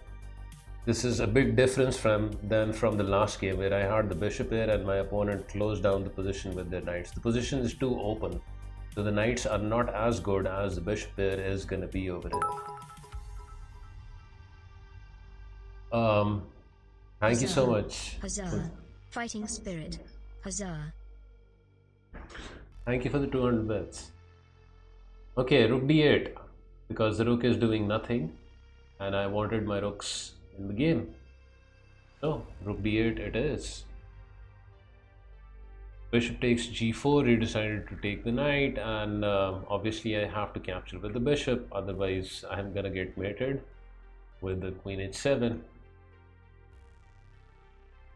So once again bishop pair with the knight pair, but this time the position is much more open, right? So the bishop pair dominates.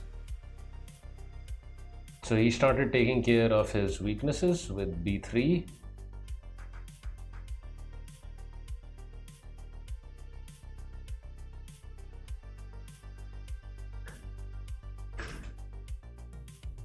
I saw this combination where I can force the queens off, starting off with f6.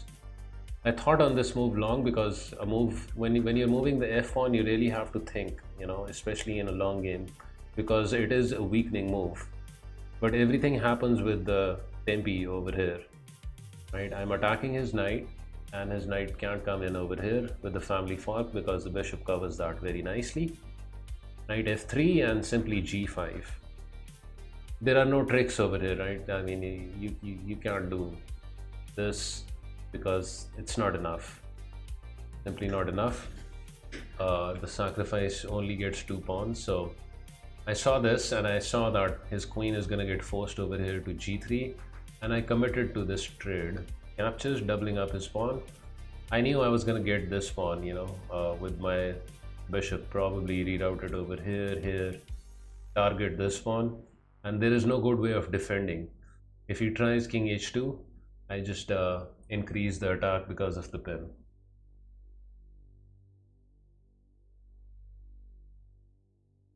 So h takes g3 and bishop b6, moving the bishop away from capture of the knight, and I have a pleasant position.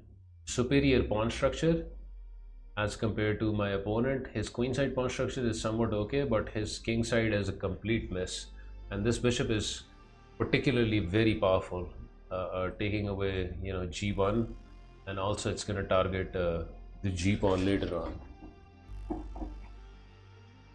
So this is, you know, positionally and objectively a winning position for me. Not much that my opponent can do besides knight c2, which is what he did. Simply bishop c7, and the pawn is going to be lost over here. For example, king h2 just thus, h4. So bishop c7, knight e3. I saw that he was attacking my bishop, but I was fine with this exchange. I simply took the pawn because, you know, let's say if he takes the bishop, I capture with the pawn, and I mean, he's gonna have to play something like this, right? And the world is my oyster over here. I can play f5, can probably even take the knight. But yeah, probably f5, you know, just the knight doesn't have any good prospects. I'm threatening this, and you know, it's very pleasant for me.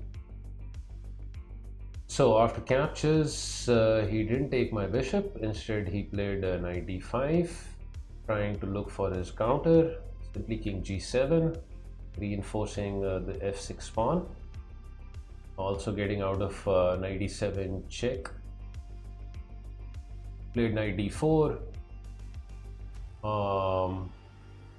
I played rook e8 with the, you know, the simple idea of trying to just get rid of this knight and eventually penetrate to the 7th rank. Knight b5, attacking the a pawn.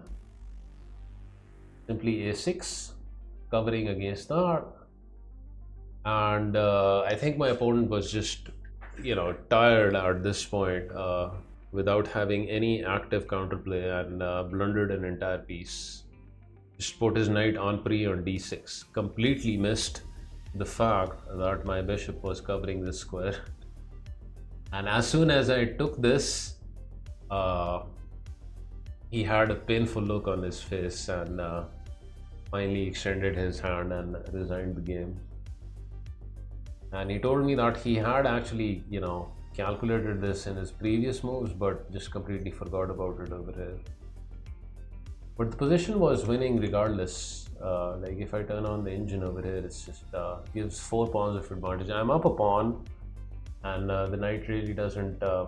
Yes, you can try and hold the position with something like this.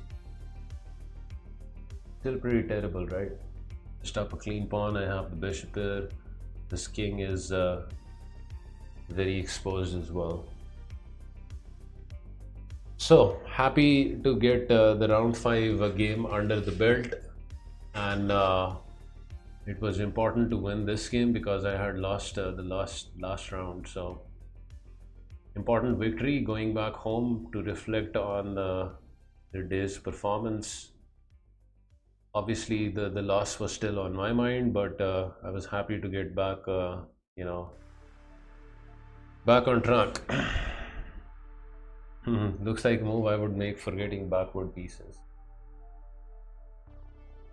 Okay, so round 6. This was day 4, and this was the only game of the day. There was just one round, a very important game. This was board number 3. So after dropping down to board 12 and winning my game, I got a big jump on the boards. Went up to board 3, but this guy is an FM, right? 35-year-old FM with plenty of experience under his belt. He's been to a few Olympiads as well. Luckily, I got hold of his chess.com ID, right? And I used opening tree on that ID, and I discovered what he plays in the opening. And that proved to be a pretty big factor in our game. So first off, this guy arrived like 20 minutes late in our game. He arrived with a bag of Lay's chips, and I think he had like a couple of juices as well, and he had a smiling face when he started off the game. Now he arrived 20 minutes late, right? Started off with d4, which is what I expected. Knight f6, knight f3, g6, and knight c3.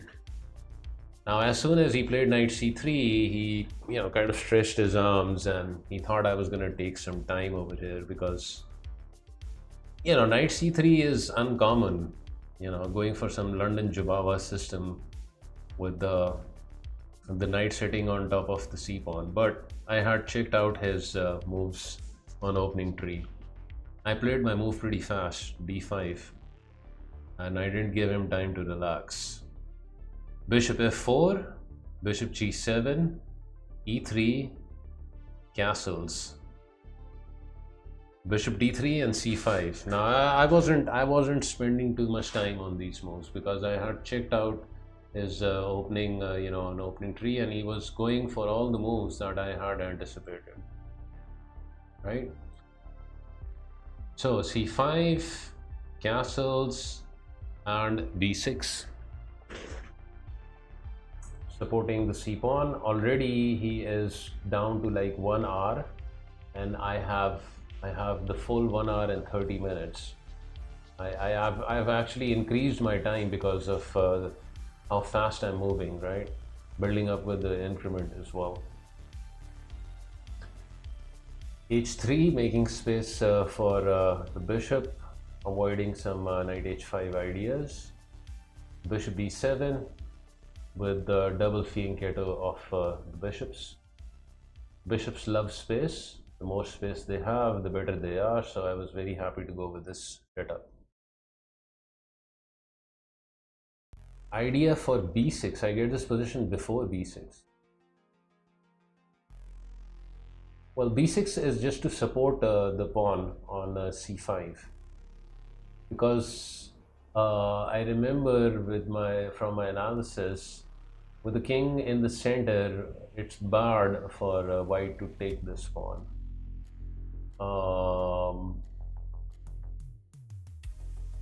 Yeah, it's barred because knight d7, and there's no good way actually to hold on to the pawn. There's going to be a lot of activity that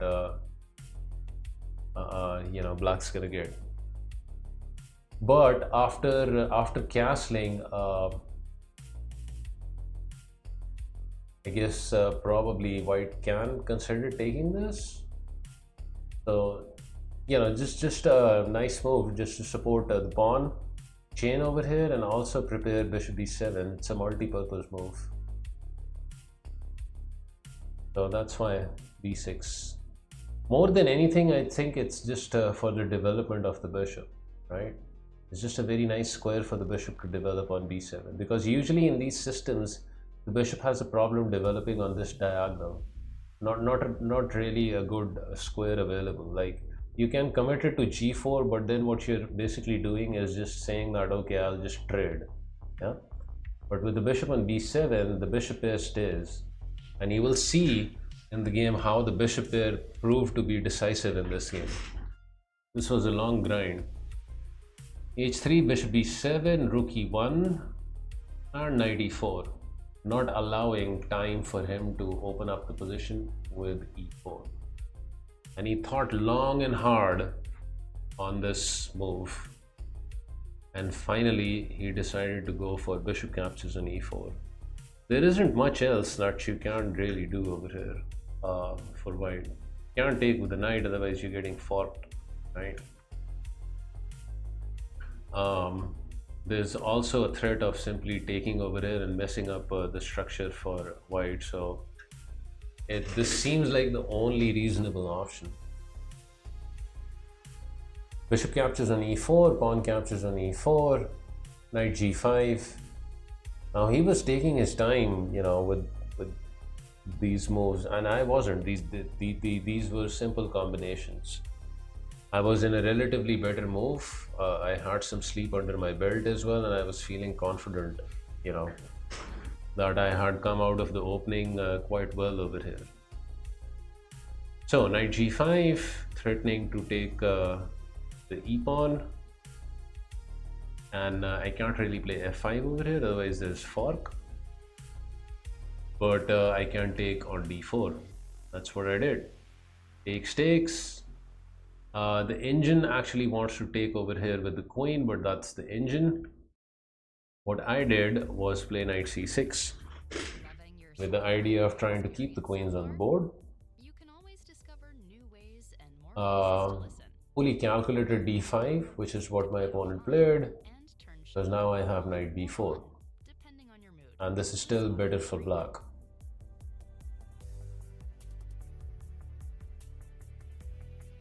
So he takes out the e-pawn, I take out his d-pawn, a trade happens, captures, and captures with bishop.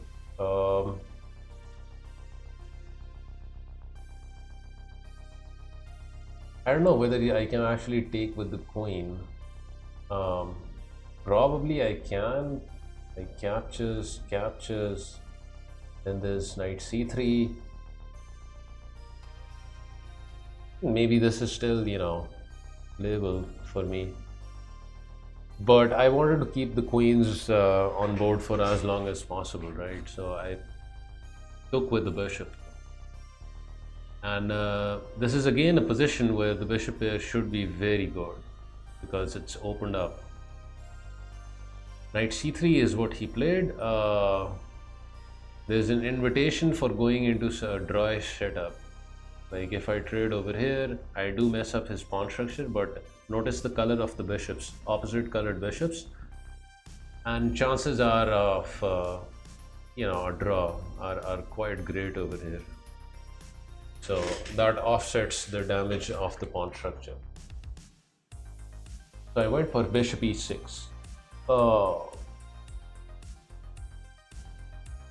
Cannot really play something like bishop c6, otherwise I lose a pawn after this and this and this.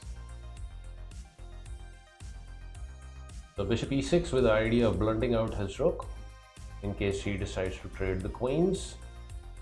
Now I will get a rook on the d file. So he went for queen e2. I went for queen d7. Also connecting my rooks with the move. Bishop e5.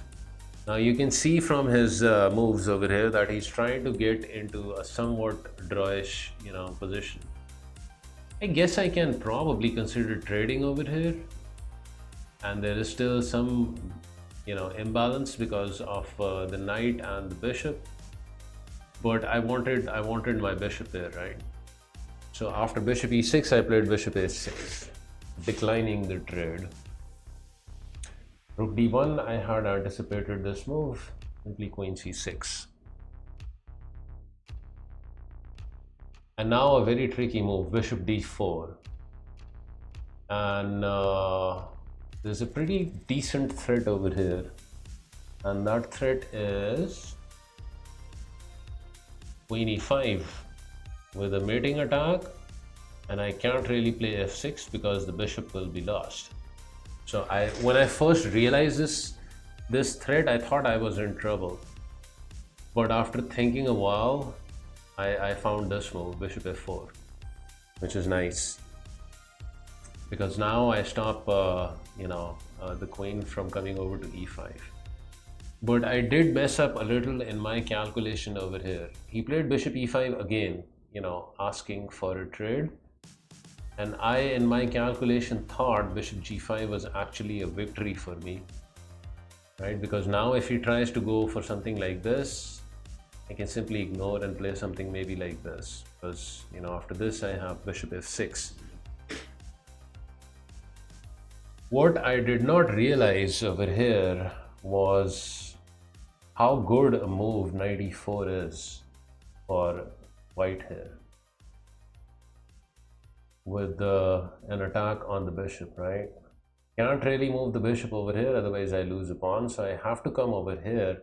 But now comes queen f3, yeah? And there are problems over here. Knight f6 is kind of a threat, yeah? And let's say if I play something like rook c6, he plays knight f6 anyways, check. If I capture this, queen captures and I'm getting mated. So I completely underestimated this sacrifice idea. Let me quickly turn on the engine to confirm the validity of the moves. Yeah, it suggests h6 even. This is good for white. After this move, this queen f3. Yeah, I don't even understand what bishop d5 is, because he can just take. And then there is this sack. But just to show the strength of the sack, rook c8 and knight f6. I cannot take over here. I have to play this, and I don't know exactly how white is gonna get.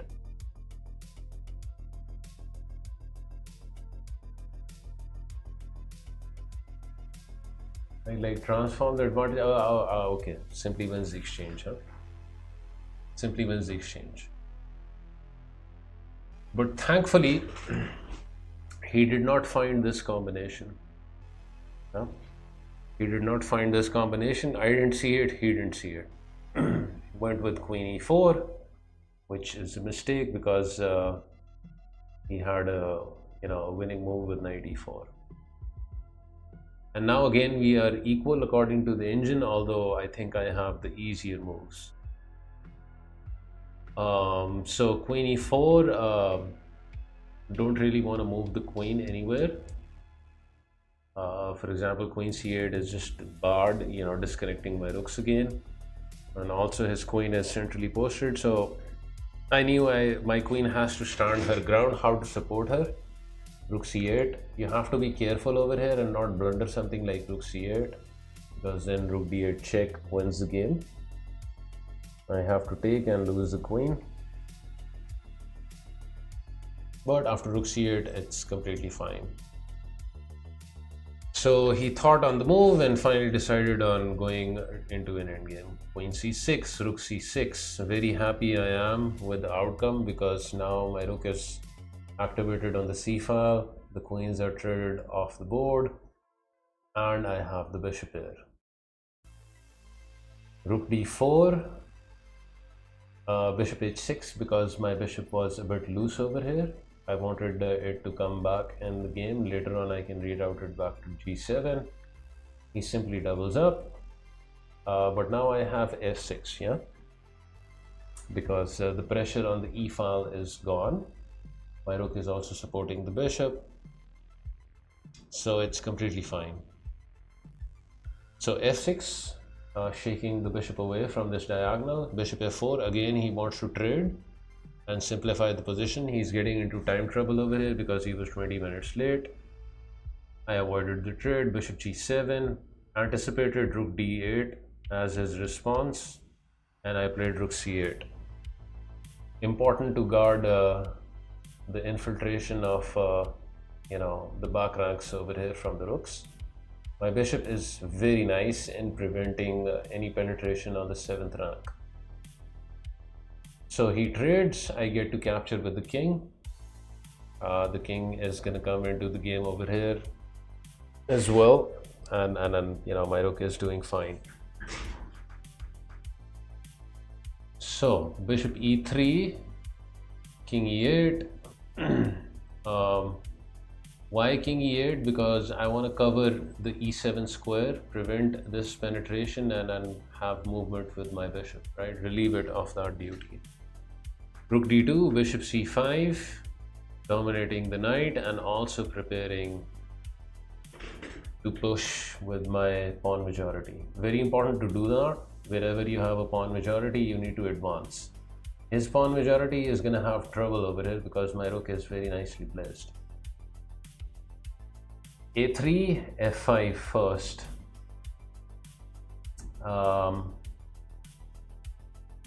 Because if I place e5 immediately, I think he can just play this, and then I'm forced into a trade, right? I can't actually play e4. Thank you, man with head of dog. I actually beat 2 FMs, one with the black pieces, one with the white pieces.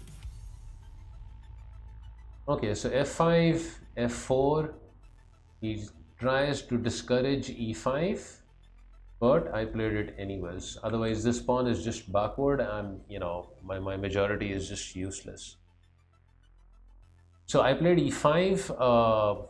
I imagine he could have taken over here, but I was completely fine with that because then my bishop is, gonna open up. In fact, he probably should have done that. But instead, after e5, he played g3. I was very happy to see that because, I get in e4 and huge positional advantage because of the passed pawn. King f2, rook c6. I just thought it important not to allow his rook to come in over here to d6, although it wasn't really such a big problem because I could chase it away with king e7. I don't know, it still seemed like a useful move, maybe I can play a6 and b5, and then this rook is supporting the b pawn.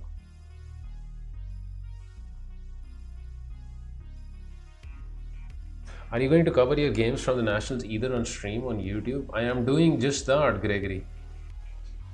I'm going through all of my games, and it's also a copyright free stream, so I'll make it available on YouTube for anyone who misses my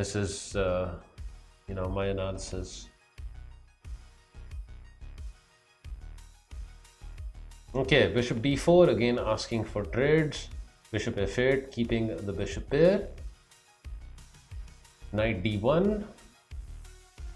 I saw that, his moves were easy to anticipate. White's moves were kind of easy to anticipate over here. Knight's coming over to e3, so I took some prophylaxis action, moving the bishop over to e6. Knight e3, bishop e7, h4, king f7, getting the king off the back rank. Some slow maneuvering going on. c3, both of us are trying to fix our weaknesses.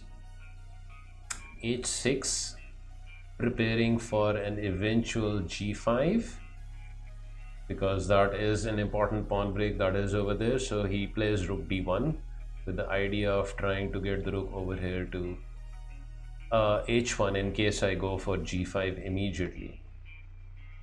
I also move my rook back to c8, rook h1, a6.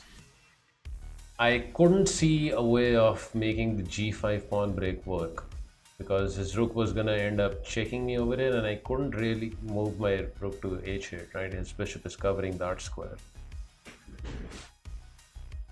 So I thought maybe I will make some progress on the queen side. a6, the idea is obviously if you take over here, then I have rook b8 and my rook is crashing through, so that is not a possibility. Rook c1, b5, rook d1, bishop b3, attacking the rook. and also pinning the pawn. And notice how the bishop also, dominates the knight as well. Okay, so rook d2, rook d8, king e1, rook g8. Again, trying to go for this g5 break. So he plays bishop e5, probably looking for something like this, also perhaps hoping for rook b7. I stop all of that with king e6, which I thought was a very nifty king centralizing move. I stop his knight penetrating over here. I stop his rook coming over to the 7th rank. So I really enjoyed making this move. Rook over to h2 again, discouraging the g5 pawn break. Rook c8, and here is where he made a mistake, and he played knight c2. So after knight c2, I evaluated the position well over here, and this trade is nice for me because after the trade, the bishops are of the same color, so I can still play for a win. And notice the pawns over here, all in dark squares, possible targets for my bishop, and my pawns in light squares. So that's what you ideally want to have. If you have a bishop, then you want your pawns in the opposite colors of that bishop, ensuring mobility for your bishop. So I saw the potential of converting this into a win over here. Plus, obviously, I have a passed pawn, so all the more reason to go for this trade. Otherwise, this knight is coming over here, and then that's probably gonna create problems for me, right? So captures, rook d8. I had I think fully prepared for trading the rooks even over here, but he didn't go for the trade. Instead went with bishop d4, which is a nice move because it stops my rook from penetrating over to d3. Otherwise it's gonna be really bad for him, right? So there, and rook d7. I have no idea why I played rook d7, but probably because I don't know, because I was afraid of bishop e6 or what? I don't know. Or maybe it was because I wanted my rook on h7 and I couldn't really bring it to h8. But for some reason I invested in this move, huh? No, there was another reason as well. So I actually wanted to play king d5 here, and then I thought he could play this. This would have still been decent for me. But anyways, rook d7 it was. He played king e2 and finally king d5. So now the threat is king c4, and my king penetrates over to g3. And after that I will have ideas of a5 and b4, and just crashing through on the queen side. So he stopped that with b3. So what would you do over here as black? This is a question for you guys. Black to move and secure a material advantage or an advantage.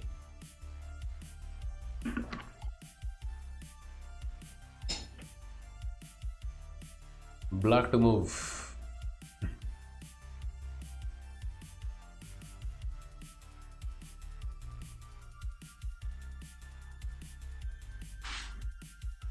Any ideas? Bishop takes a3 is the move I played, and bishop takes a3 is the correct move. Yeah, I calculated this completely and thoroughly. Yes, bishop takes a3 works.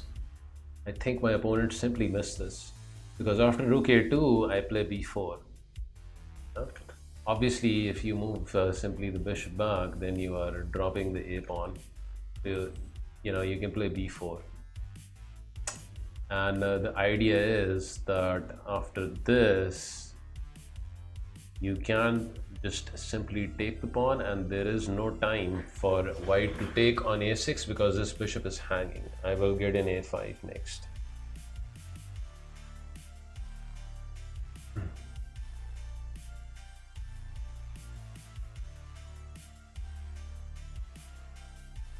Wait, what? Bishop takes a3, rook a2, b4. B takes b4 or c takes b4? C takes b4. No, I don't do king takes d4. I do bishop takes b4. Bishop takes b4, what he does? I don't take the bishop.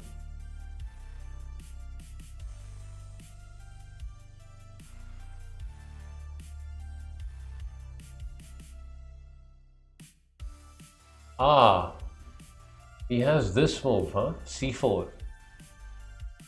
Okay, that's what she is suggesting, but I don't take the bishop, no? I don't take bishop. Why I take bishop? Just move over here. How is this good for white? This is winning for me. Bishop is now loose. If he moves his bishop, I'm penetrating to d3, and his rook is dead over here as well.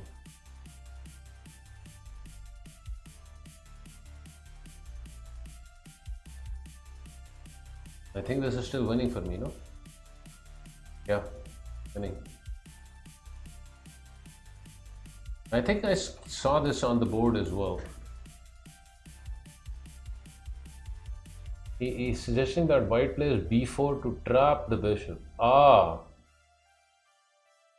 Okay. So after rook a2, wait a second. After this, he plays b4 right away. No, this doesn't work.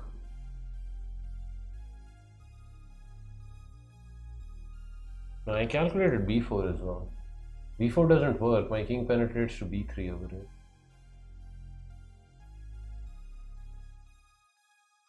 Yeah, I saw this. Yeah, there's nothing over here. This. Actually, after this, I can maybe even take over here. Okay, maybe not take over here because then his rook is, getting active. But just king b3. This seems like winning position. Okay, so bishop a3. He played rook a2. I played b4. He moved his bishop back. I played a5. No. I played rook d6.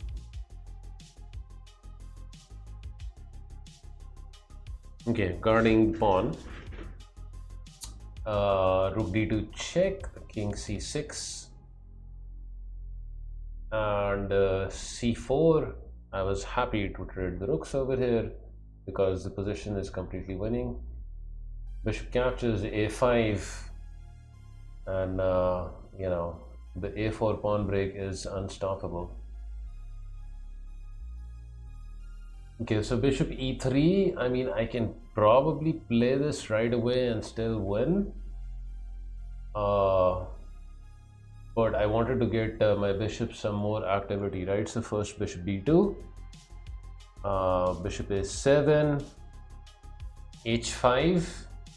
I invested in this move just to stop any sort of counterplay over here on the king side, blocking all of the pawns. These are all potential targets. I'm up a pawn, plus I have fast pawns, so it's completely winning. Bishop e3 doesn't have anything better to do. Bishop f6, bishop a7, bishop e7, bishop d4, finally bishop c5. Obviously he cannot trade being down a pawn, so bishop f6 he goes for, with the idea of bishop over here and target this guy. So king b7, bishop d8, king a6 there, and bishop d4, bishop e7, bishop c3 check, and here is where I finally played a4. I think I might have had this move a couple of moves back as well. But anyways, a4 he captured, and b3. Not allowing this move. And go over and eliminate those pawns later. Bishop c5, king a5, bishop f2, captures. c5, king b5, and this is the position in which my opponent finally resigned. He was constantly shaking his head, very displeased with the outcome of the game.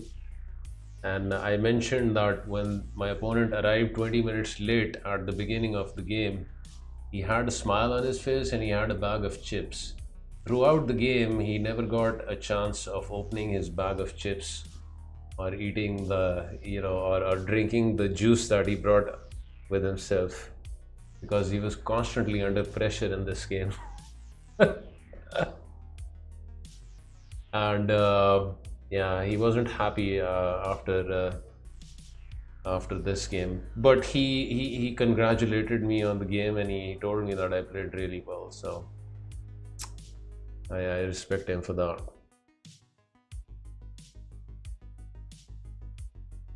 But this was a very important game for me. Gave me a world of confidence. Round 6 win, and I could finally put that round 4 game behind me, from a psychological point of view. And I was moving up the boards as well. So this was the only game of the 4th day as well. My total score was 9.5 out of 11. Man with a head of dog.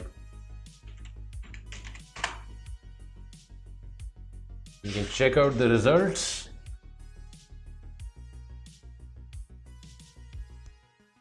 You think he was overconfident going into the match? I don't think he was overconfident. Although I don't think he expected the strength of the way I played in this game. I kind of surprised myself also. I played this game quite well, I think. Aside from that one move, which was actually very difficult to spot, in all honesty, the sacrifice and all. How much rating did you get? 140-ish points. So coming August, I should be 2050 plus. Feed it. I play board 1 in the Olympiads in Budapest. Yeah, and I got him out of the opening. I probably, got him as too strong an expression. At least I didn't mess up with his strange, combination of knight c3. I was prepared at what was coming at me. So I was able to play fast. I was able to ensure my time advantage. I am already a national master. I have this big, beautiful plaque.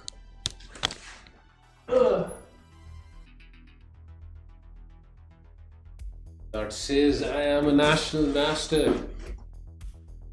I am a national mustache. National Master 2024 National Chess Championship of Pakistan. So, officially a national master. Thank you. Guys, I'm not just a national master, I'm the national champ of Pakistan. I still can't believe it myself. I am the champion. And I will remain the national champion for the next 2 years.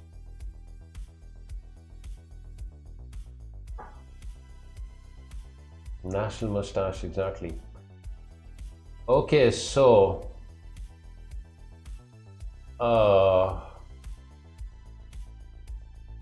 can I do the remaining games afterwards? I'm getting a bit tired. I didn't actually realize that the analysis was gonna carry on for so long. There are still like 5 games to go.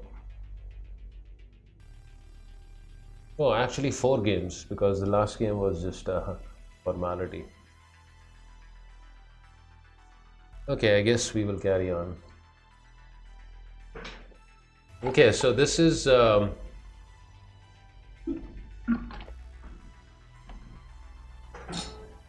This is, I think, day 4.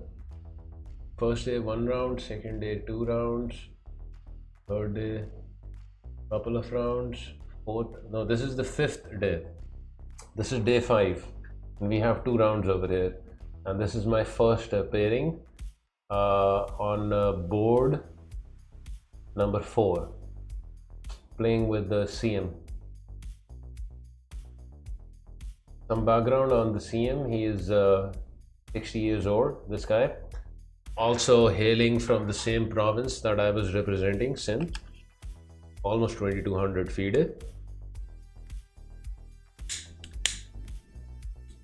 Is there a link to the tournament results? Yes.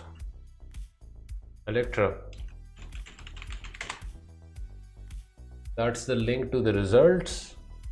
News article there as well if you want to check out pictures and videos of the events. There are loads of them on Discord. There's also a small interview. The video is there on my Discord. Posted everything over there. The round 9 game, the game that I won against the previous champion FM. Somebody made a video of that on YouTube.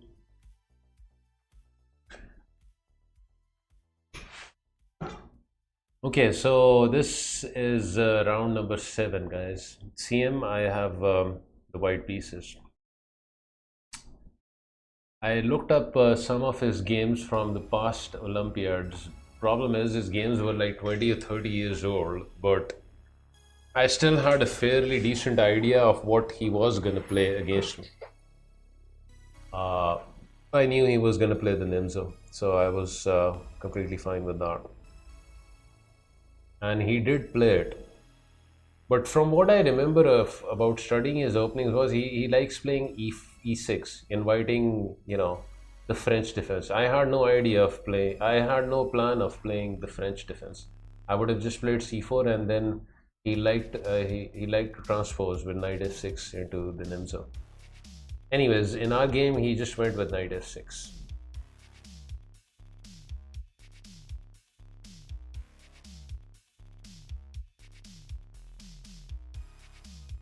So bishop e4, and we have good old Nimzo. One guess what I play with the Nimzo? We've been on my stream plenty of times, right? I have an ongoing love affair with one particular line of the Nimzo with the white pieces.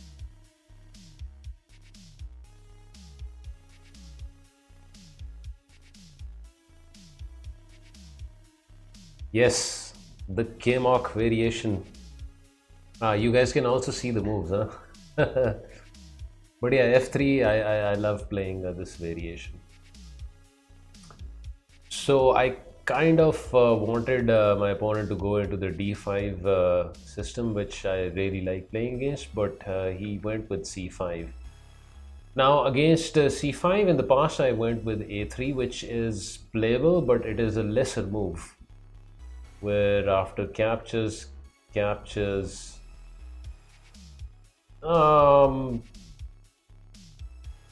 don't exactly know what black does over it. Maybe they just castle. Probably even D6 is fine for them. But A3 is a lesser move, and the best move suggested by the engine is D5. And I played that in our game.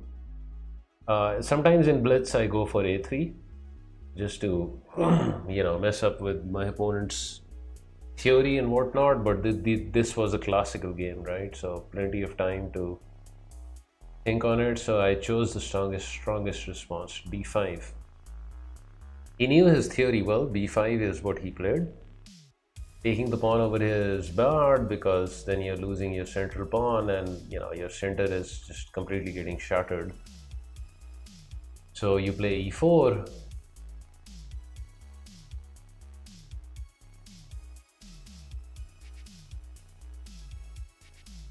Black has a choice of going with D6, where according to theory you're supposed to play knight D2, and this is a line that I played against an FM later on in the game, in the round 9 game. But we'll come to that. In this game, my opponent simply took the pawn on C4, So I captured back with the bishop, which is completely fine. E takes on d5, bishop takes on d5, still theory. Knight d5, queen d5, knight c6. Get peace of mind knowing what's coming next when you're listening. Turn off shuffle to tune into playlists and albums from start to finish, all while enjoying uninterrupted music listening. Discover more ways to stay in your zone. I think there is a line with queen b6. Tap the banner to learn more. No, there isn't.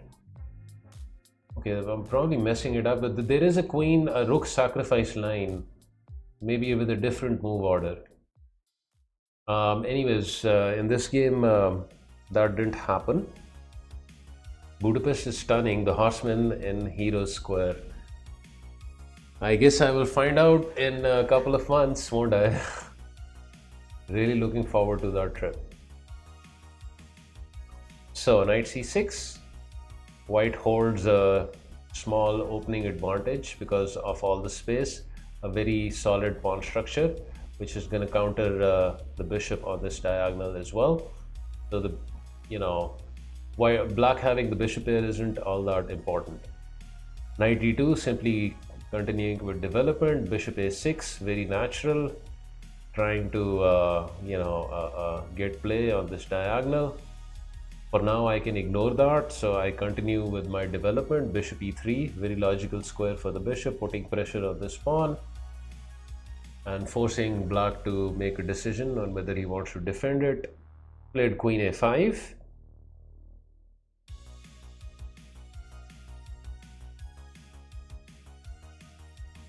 Which supports the pawn and also threatens something like bishop captures, king captures, and then bishop captures over here.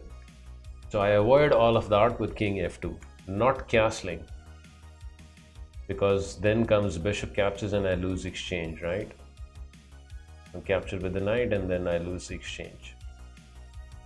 So king f2 is an important move over here. And a completely fine move as well for white. The king is very safe over here because black's queen is on the other side of the board. In fact, most of his pieces are on the other side of the board. So there's no chance of the king getting attacked over here. I mean, what's he going to do with one rook over here? So king f2, not giving him any pins over here. He castled. I moved my king side rook over to d1.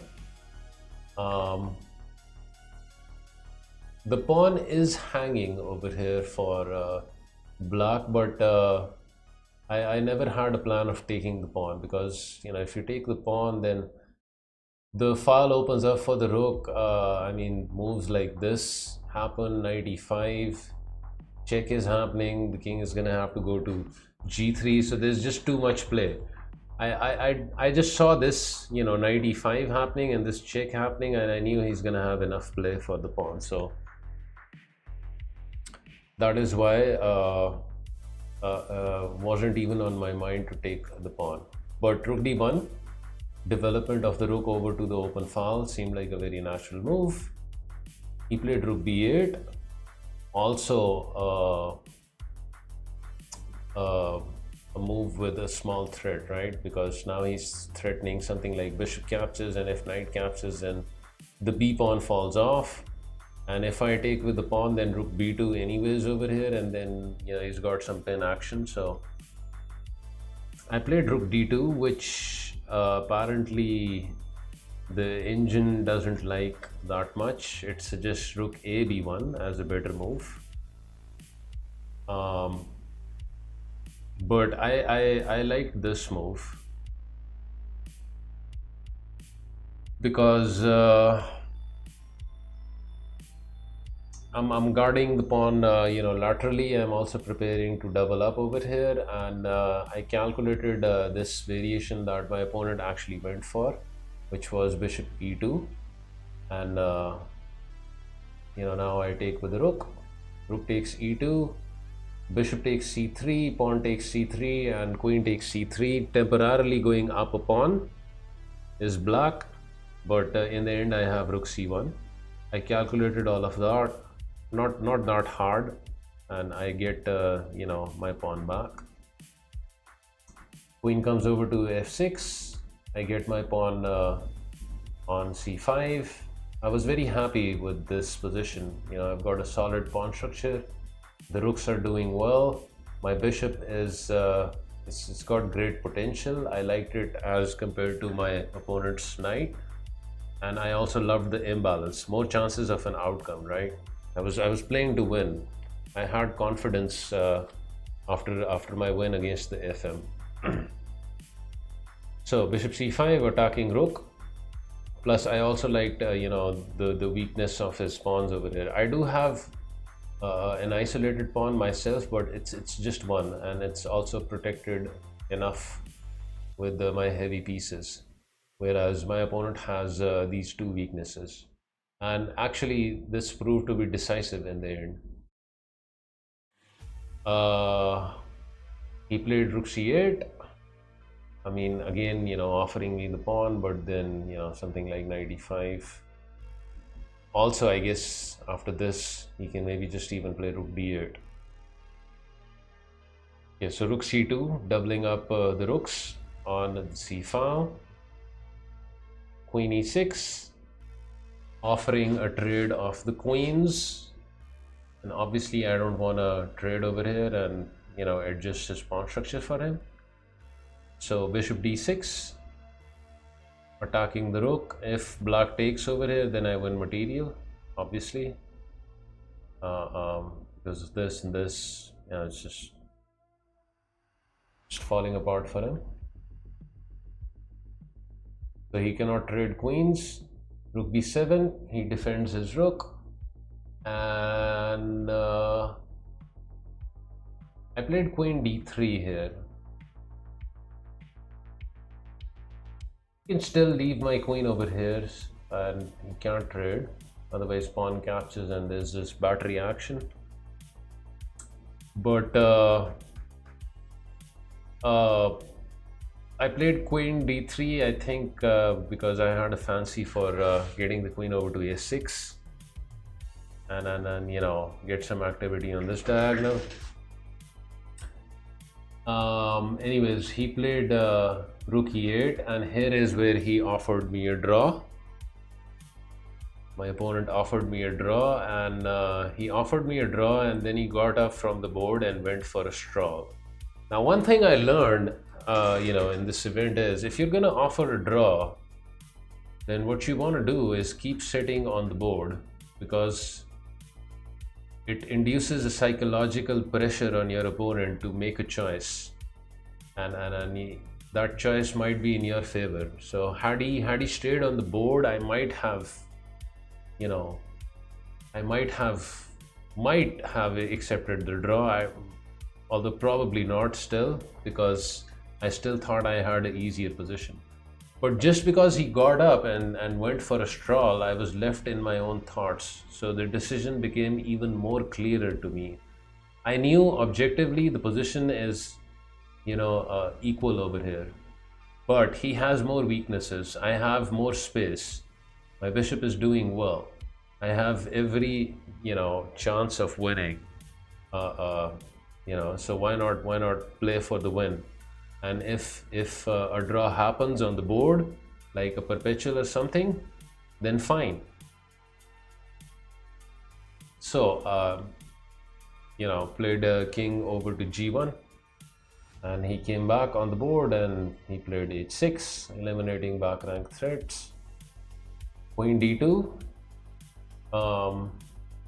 I don't know, with the idea of something like bishop f4, also the queen can come over to f4. Rook b6, some slow maneuvering going on. And rook c5. So my idea over here is, you know, if he decides on moving the knight somewhere, for example, something weird like this, then rook e5 is immediately going to win.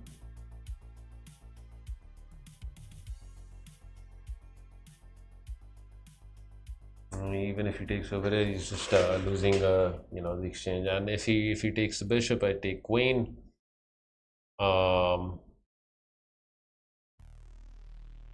Takes over here, just takes over there, and just completely winning. So he played rook a6, which threatens the pawn on a2, and I played rook c2, and here is where he found a very nice move, knight d4, which forces the trade of the queens. Because now rook c5 actually doesn't work. Why it doesn't work? Because of knight c2, I believe. Rook captures over here and rook captures over here.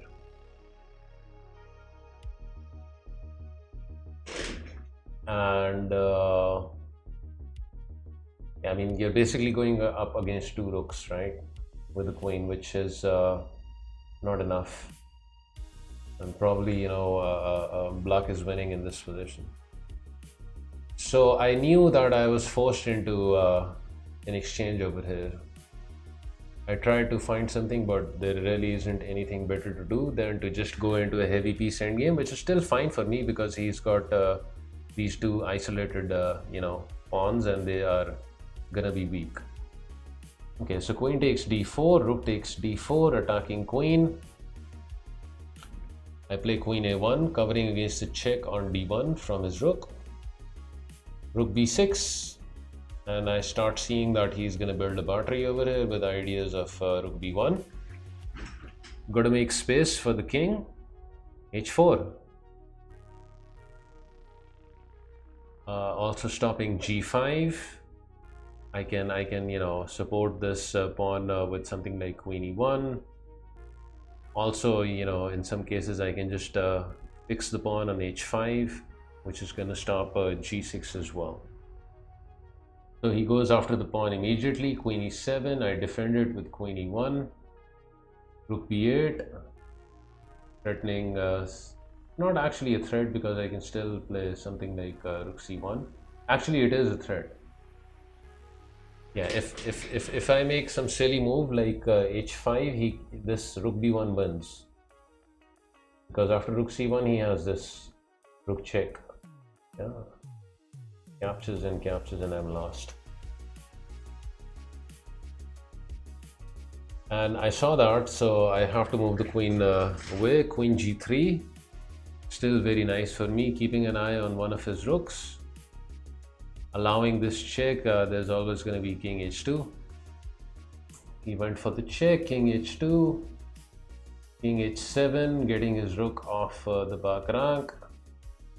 Queen f4, more mobility for the queen. You know, maybe queen f5 is going to be useful one day. Rook e5 was there on my mind, and I did play it. First he played rook b2. And this is where I played rook e5, right? Leaving my rook hanging on c2. Can't really take over here. Sorry. No, I mean, he can't take this way. Like if he takes on e5, I just simply take. And I'm winning, right? Because if he takes this rook, then I have this rook.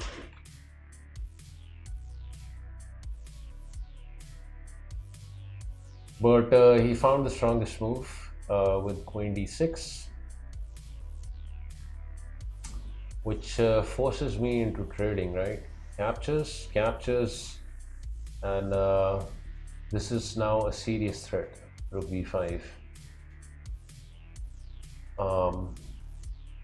So I had to go for queen f5 check over here, and this forces queen g6. Anything else loses. Like if you go back over there, this check.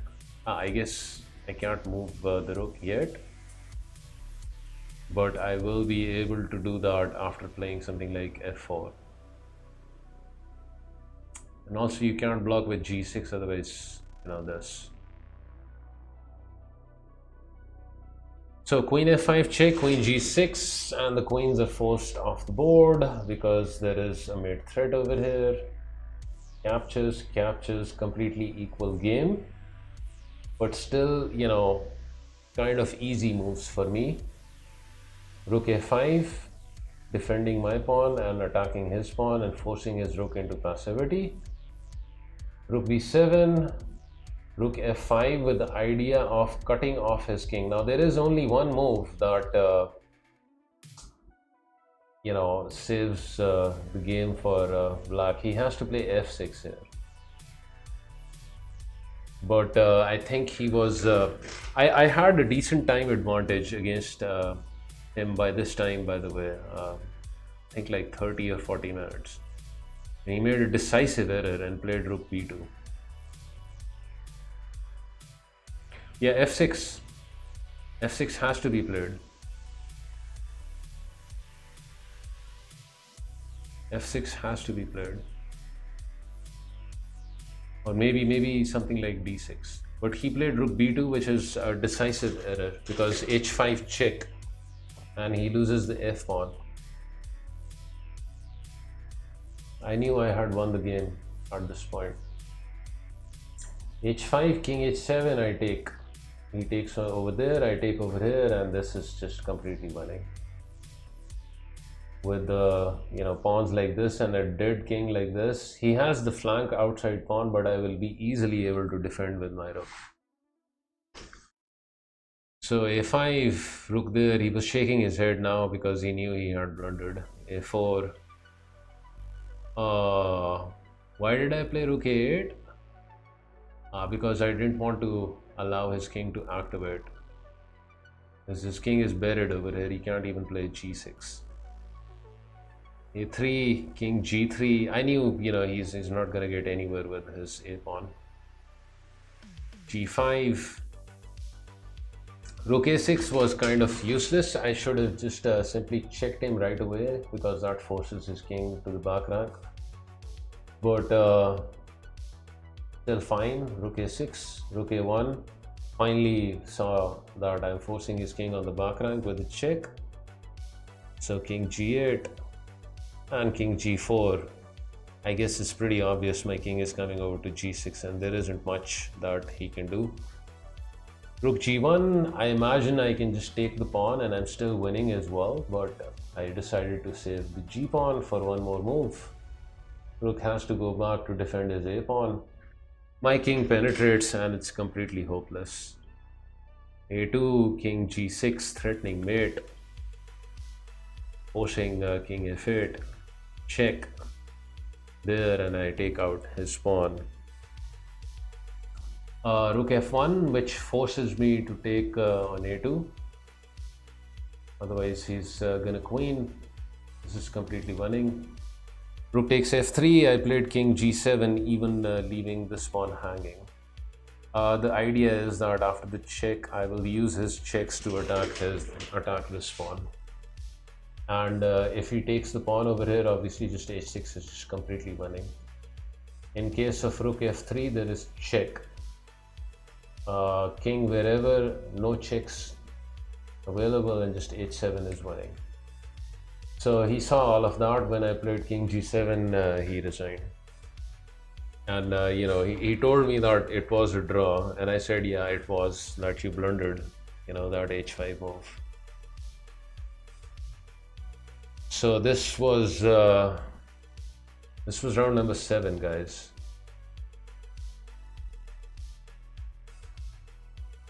Round number 7.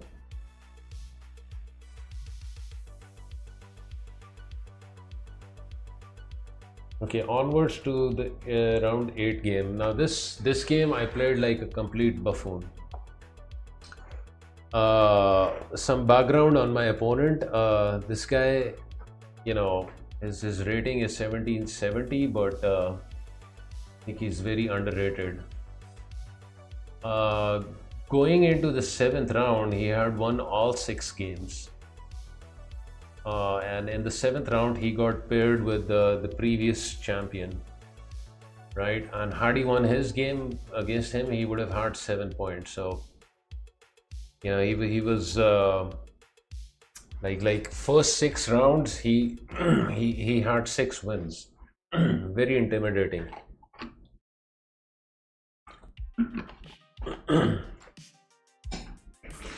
Very intimidating performance. But he had a rough game in the 7th round against the former champion, and he lost that game.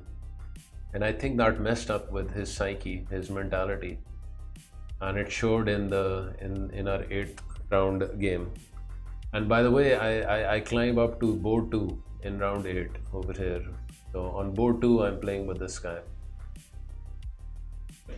So he starts off with e4, e5, and f4, the king's gambit. Now this is one of the games where I got really lucky. You know, it's as if the stars were aligned. You know, some guardian angel was looking after me, because he basically threw the game. He gave it to me on a silver platter, and I handed it back to him on a silver platter as well, as you will see what happened. The king's gambit in a classical, you know, game. So obviously I accept the gambit. The best way to play against the king's gambit: e takes f4, knight f3, d6, fishes defense, g5, threatening to take the pawn. I go with g5, defending the pawn. Bishop c4, h6, reinforcing the g pawn.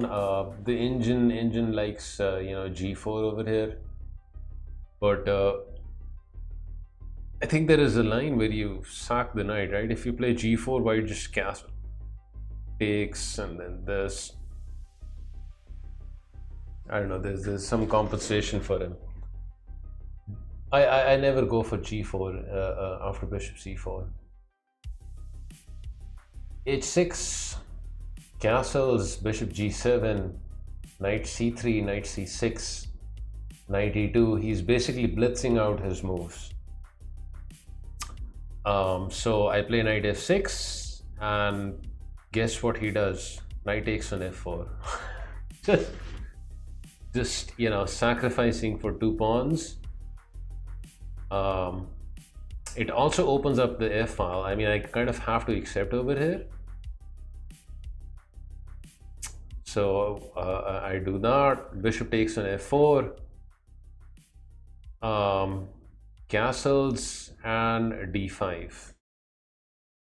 Now I can comfortably play knight e7 over here and say that, you know, I'm keeping my material advantage, the extra piece, and I'm getting my knight over here to d6, and you really don't have anything. But instead, I got a bit intimidated with the way he was playing. You know, I kind of let him get into me with his moves. Like, he was sacrificing, you know, like anything, and I kind of believed him with his sacrifices. And I was moving fast as well. Now you have to keep in mind, this was the second game of the day, so we are playing after a lunch break, and when you're playing you know, the second game of the day, it's not easy. Yeah, you're a bit tired, you're digesting your food and all, and that sometimes, you know, is a recipe for more blunders. It's just 1 pawn for the piece, but he gambited 1 in the opening. Yeah, so I'm just completely winning after, you know, playing something like knight e7. And this is what he talked about at the end of the game, that why did you play the way you did and gave me my material back. I told him that, you know, you were sacrificing, and I thought that, okay, you know, he's sacrificing, I'm going to sacrifice back as well. I'm not going to play passively. So I kind of let his playing style intimidate me into playing bad chess myself, and I could have easily lost this game. Like, this was a mediocre move, knight e5, but I'm still better after giving him the pawn, right? So I give him some material over here, 1 pawn back, knight takes e5, pawn takes, bishop takes. And the problem over here is, if I play knight e4, there is bishop captures, king captures, queen check, and then knight f6, and this is very uncomfortable, right? Like there's a pin on the knight, and G file is also opened up. I don't know. I actually never checked it up with the engine. Maybe this is still fine for me. No, it's not fine for me, because he's gonna build a battery over here and then rook g3. So yeah, I saw this, and that is why I didn't take the e pawn. So I went with rook e8. So after rook e8, I also anticipated his response, which was gonna be queen d4. And now this was a game on the top boards, right? This is board 2, so people are coming over watching our games as well, and that messes with your mind, you know. Let me tell you that. You know, when there are people coming over, other opponents coming over to watch the top boards, it affects the way that you play. He's back to his full-time job. Mosquito, what's up? So queen d4 I anticipated, and I quickly, you know, sacrificed over here with knight takes c5. With 34 months, let's freaking go.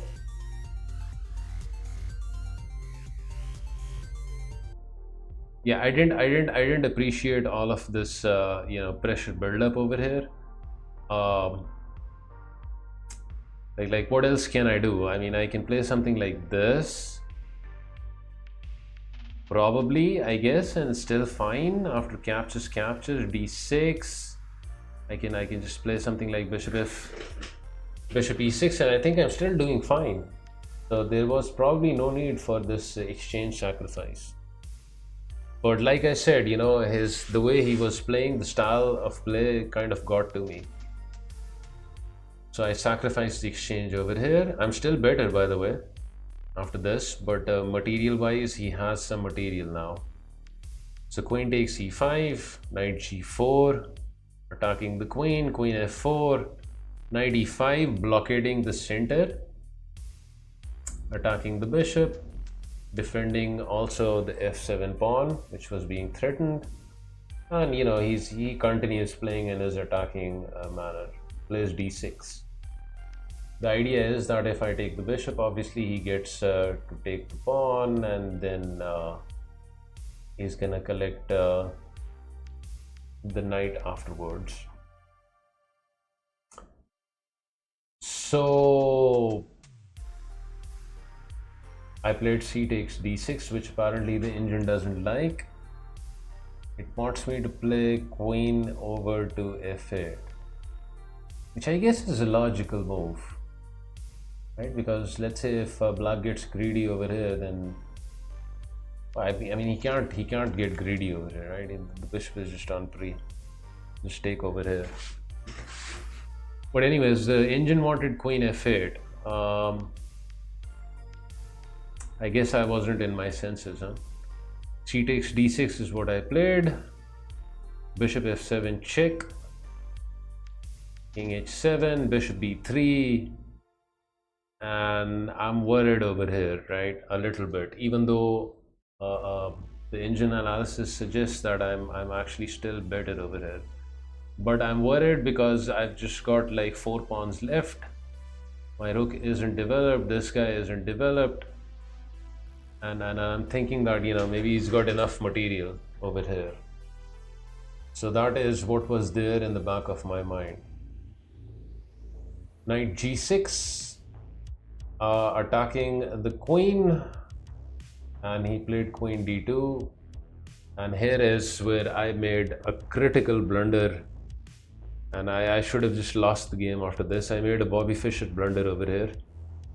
You know, the one that Bobby Fischer made in 1972, where he went pawn hunting. I took the pawn on b2, and this is a losing move if white finds the correct you know, move over here. So white to move and win, guys, for you guys. Make it work, because my opponent didn't find this. As soon as I took this pawn, I you know, I got that feeling inside of my stomach where, you know, that sinking feeling, because I saw the losing move. No, rook f7 is the losing move for white. There is a move that wins. c3 is the move, correct, Electra. c3 is crushing over here, and I'm just completely lost. Okay, I would have still fought on. I would have probably, you know, taken the pawn over here. The problem is after c3 the bishop is locked, right? White can sacrifice the rook on a1 because the rook check on f7 is decisive. If I play king h8, I'm getting mated with queen h6, and after king g8 I just lose because of this discovery. It's lethal. So I'm just crushed over here. This was such a huge error, and you know, a completely buffoonish move by me. I had enough time, like almost an hour, and you know, I still took the pawn. And you know, like I said, maybe the stars were aligned in the right place. There was a guardian angel looking out for me. My opponent didn't find this move. He played rook f7. And again I'm winning because the bishop comes back to safety, blocks the check. I don't know. Just the way he was playing, it got to me. I was so lucky, you know. This could have changed the entire outcome of the tournament. Was Curly the guardian angel? Maybe. Okay, so he didn't find c3, and I think it was kind of easy as well. The problem is this guy was also messed up. You know, when he was playing in the round 8, he was messed up in the head because he had lost against. He had lost the first game, and he told me that he had a headache. That is why he played the King's Gambit and he was playing Blitz. But you know, I just, you know, kind of gave him the game over there with c3 had he found this out. So lucky. Rook f7, I bring my bishop back, and again I'm better. Okay, queen d4, pretty obvious threat. Knight e5, simply, and you know, he was just you know, just going for an all-out attack. Rook f1, sacrificing the exchange back. I was happy to accept because after captures I can defend against the mate with queen g5. h4, queen g6, and h5, and as soon as he played h5, I was happy to relieve him of his rook. And once I made this move, he looked up at me, he smiled, and he extended his hand and he said, "Good game." And I told him about the sequence of moves, right? Because our game ended very quickly. I told him about this. Like, instead of this check, c3 is winning for white over here by 7 pawns.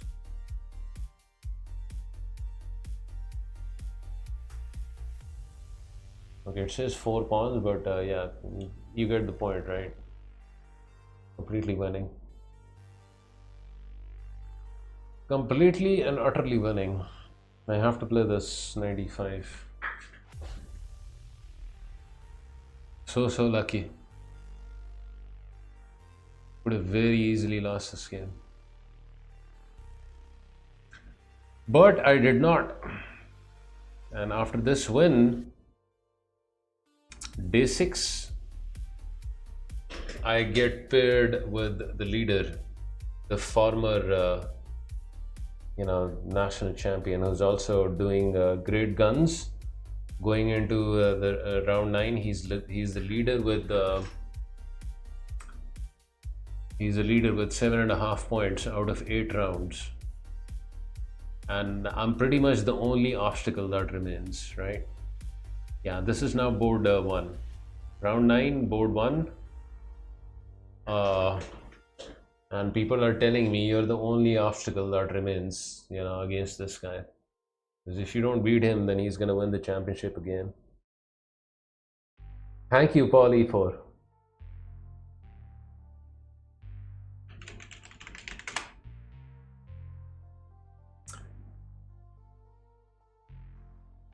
okay, so my round 6 game against the FM and this game are both my favorite games. The last game that I showed you guys was the worst game, because even though I won it, I played like a complete idiot in that game. That game and the game that I lost were my worst games. But these two games I'm proud of, you know, the ones that I won against the FM, and this one was just complete domination. There wasn't a single chance that I gave him. I got him out of the opening and I squeezed him, you know, like a boa constrictor. Not a single chance. And even against the first FM, I gave him one chance where he had an amazing sacrifice. Against this guy, I just got him, you know, just clean. It was a clean game. Like on leeches, I think it gave like 16 average centi-pound loss or something. So no mistakes, no errors. But before I go through this, I need to take a quick pee break. A very quick bathroom break. I will be right back.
I forgot to turn my camera on. Now I have to turn it back off again. Okay, just for a few minutes though.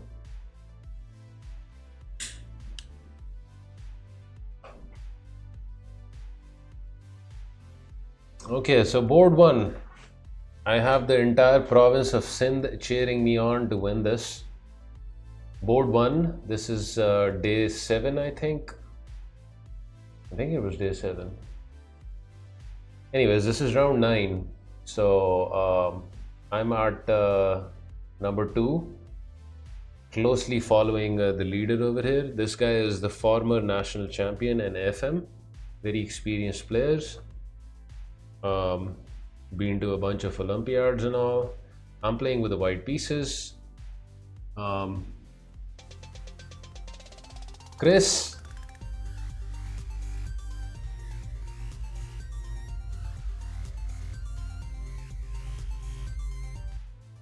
Thank you, Mr. One King Shield. 20 months. I hope you're doing well. So I play my favorite d4, of course.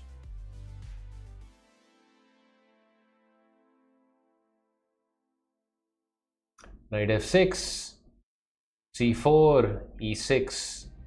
Now I checked up this guy's opening as well, because I had his opening, I had his online account both for chess.com and leeches, and my analysis suggested that he actually his top line that he plays is the Benoni.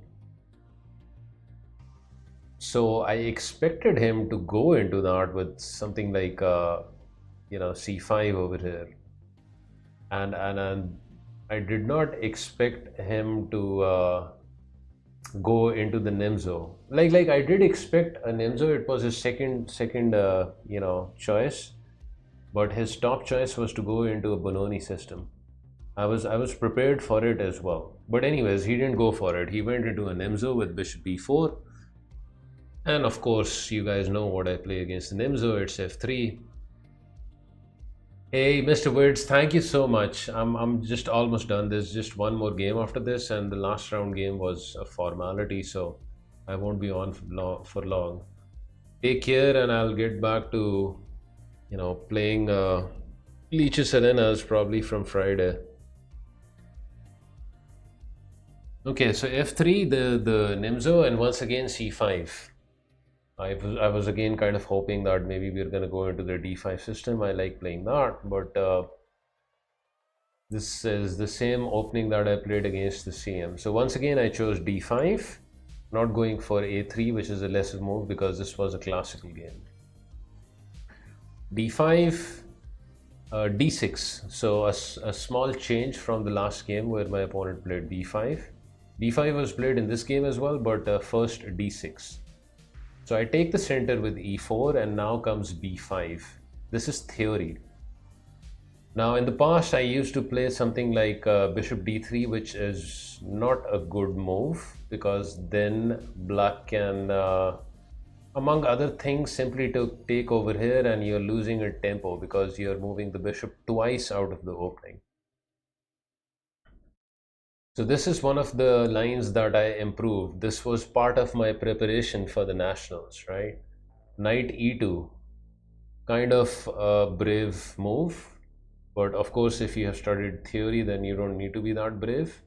The idea is you sack the pawn on c4, and it's not really actually a loss of a pawn because first of all these pawns are doubled up. Second of all, black's own pawn is gonna block their pieces as well, so there is enough compensation for giving this up. As a result, you're getting speed of development, speed of play.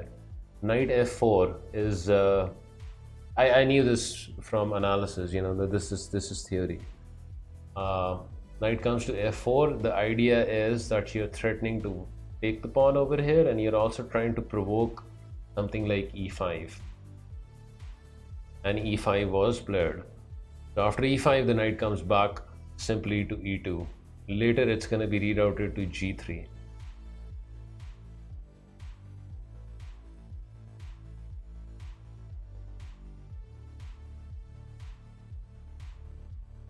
Knight d7. Now strangely, one of my fellow chess players from the province of Sindh, who actually got the third position in the championship, showed me a very strange line with the idea of underdeveloping the knight, to g8, and then this knight comes, I don't know, over to e7 and then g6, and somehow this is supposed to be good for black. I will study it more later, but anyways, just too strange a move to see in an over the board game, like playing live. So he played a human move, knight b to d7. The idea is to bring the knight over to b6 and guard the c pawn. Knight g3, threatening knight f5, threatening to take the pawn. So he plays knight b6, guarding the pawn, and also not allowing knight f5. Bishop e2, simply preparing castling. Now he was moving slow and I was moving fast because I was very comfortable. I was in my theory and I was feeling good as well, most importantly. And I anticipated his threats quite well. h6 he played, and I instantly realized that if I castle, he's going to go with g5, right? And he's going to blunt out this very important f4 break. So instead of castling, after h6, I played f4 because the idea is to open up the f file while you still can, right?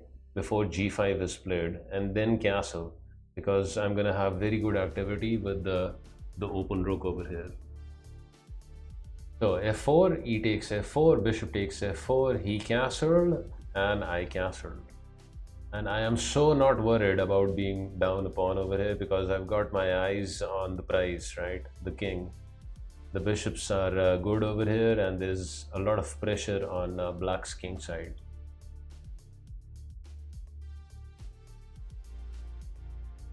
Rook e8, threatening something like bishop captures and eventually to win the pawn over here. So here I had to decide between something like queen c2 or bishop f3. I chose bishop f3, which the engine actually doesn't like a lot, but part of the reason I chose this move was I wanted to keep the queen on this diagonal. I thought it was gonna be very good, you know, once I get eventually my queen over to f3 or somewhere on, I don't know, on f2. I wanted the queen focused on the king side, and I didn't like committing the queen to just defending the pawn over here on c2 where it has limited activity, right?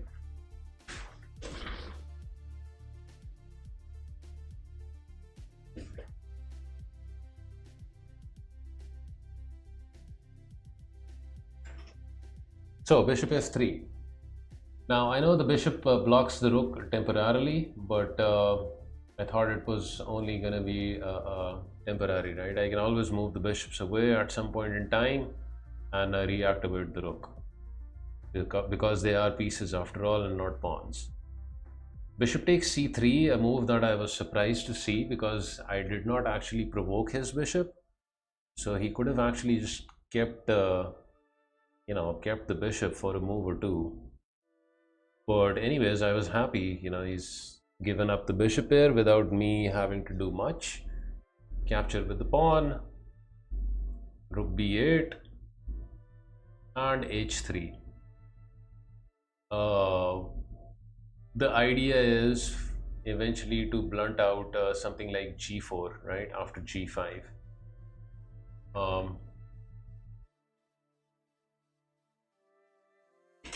And it also eliminates back rank threats.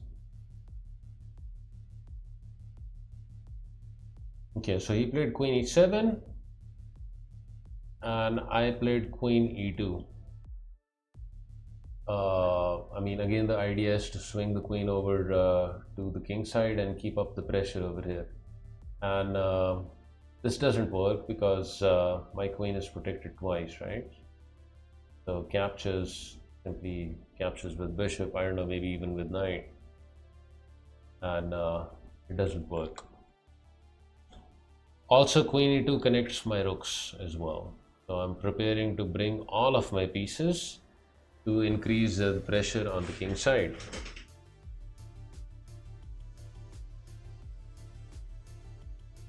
Knight takes e2 to save d5. Wait, what?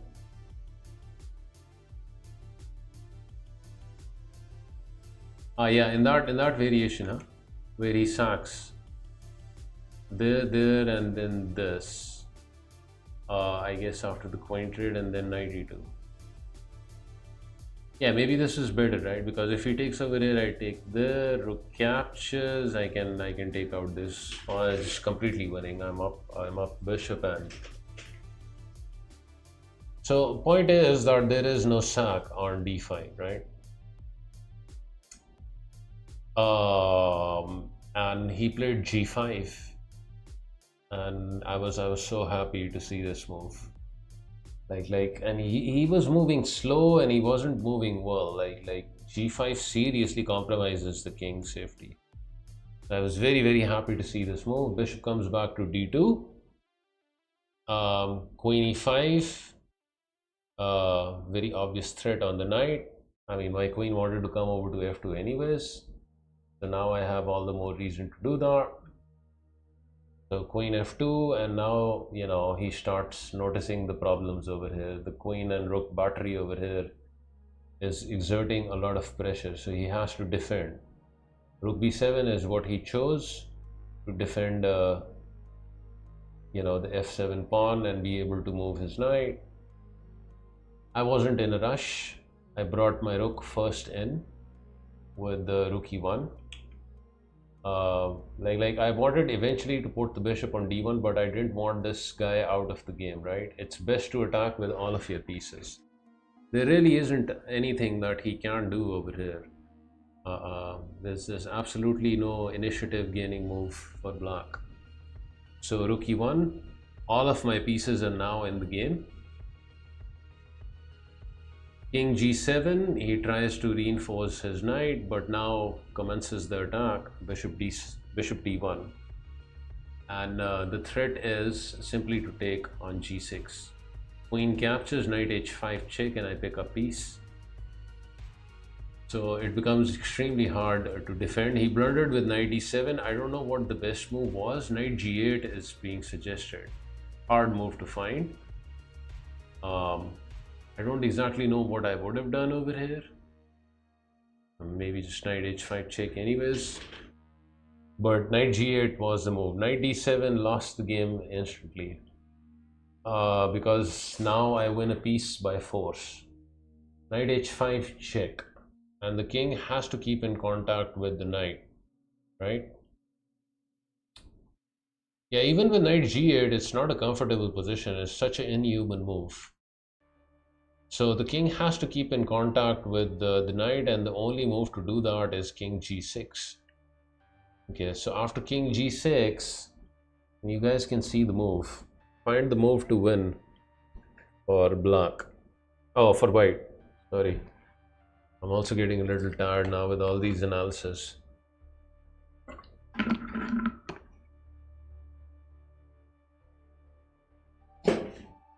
And some of you have probably already seen this game, so you would know the move.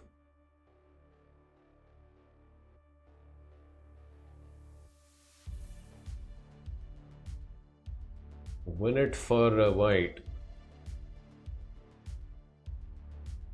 Okay, you also have to explain why the move is winning. That should make it a bit more challenging. I'm thinking whether queen f5. No, queen f5 doesn't work. Queen f5 check, captures. I think black gets out of dodge, no? King h7.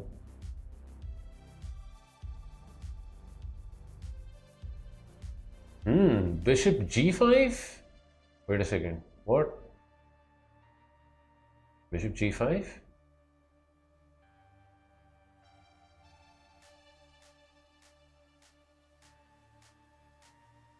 Bishop g5, queen g5. No, bishop g5 is not the move. Come on, guys. Bishop g4, yes. Bishop g4 was the move. Bishop g4 is the maneuver, but why is it winning? You have to explain. Okay, you explained one line. Black can obviously not take over here, otherwise queen f7 is mate. Black cannot take on h5, otherwise queen f7 is mate. But what else is the move doing? What else is the move doing?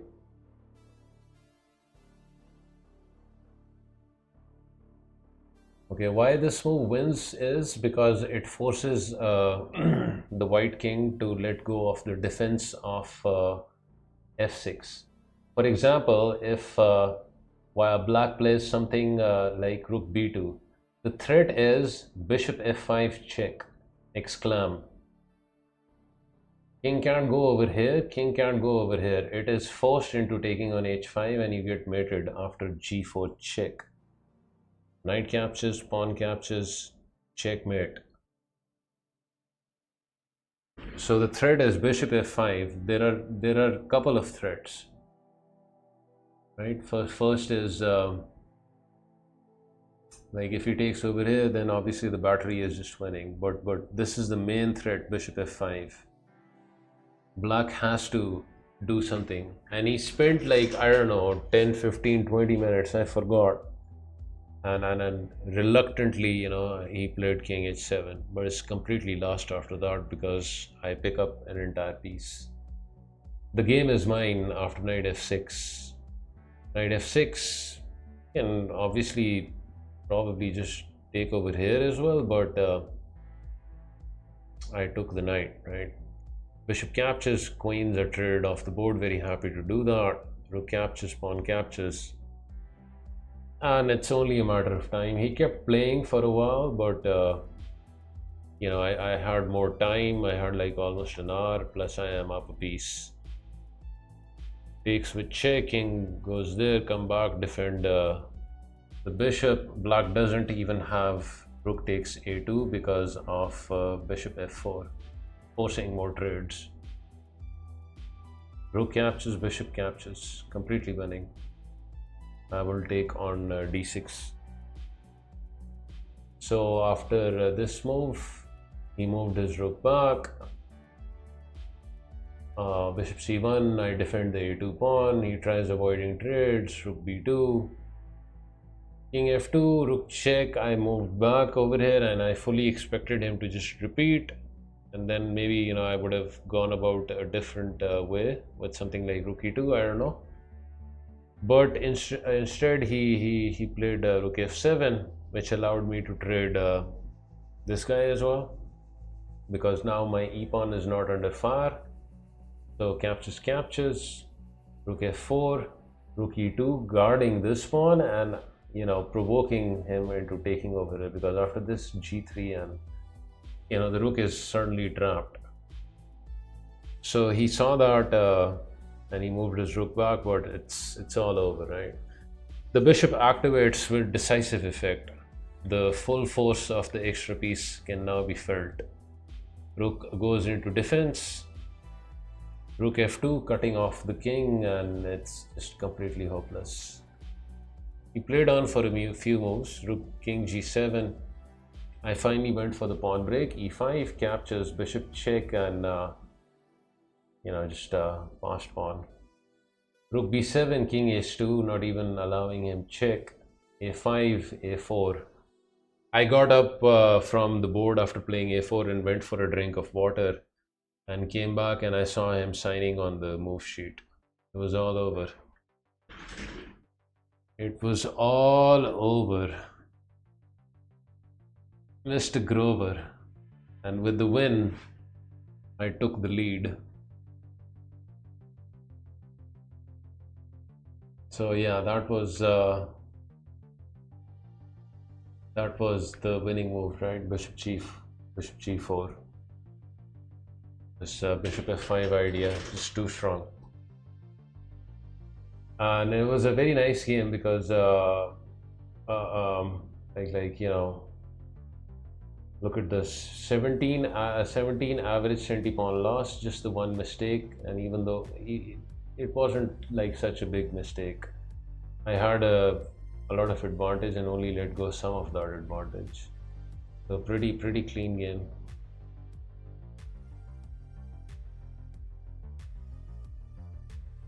Yeah, this was one of my favorite games from the Nationals, because this guy was the previous national champion and he was the leader in this round, so it was a strong win. Okay, round 10 game is the last game, because the round 11 game was just 2 moves. So I needed to win this to assert my, pretty much seal the victory over here. Kind of messed up in this game a little bit, but not like anything too crazy like I did in the 7th game, where I gave a winning advantage to my opponent.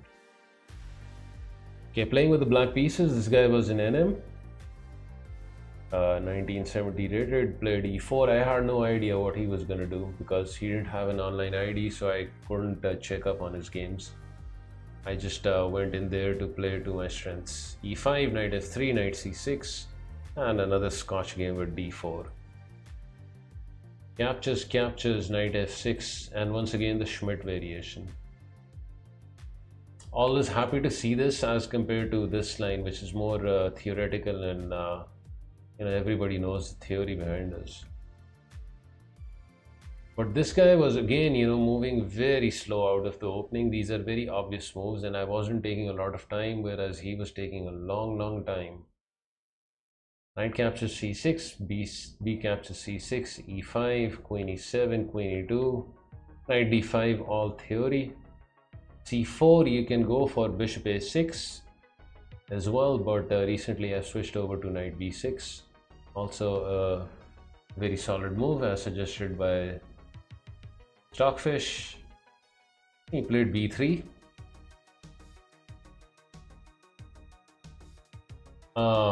I played g6.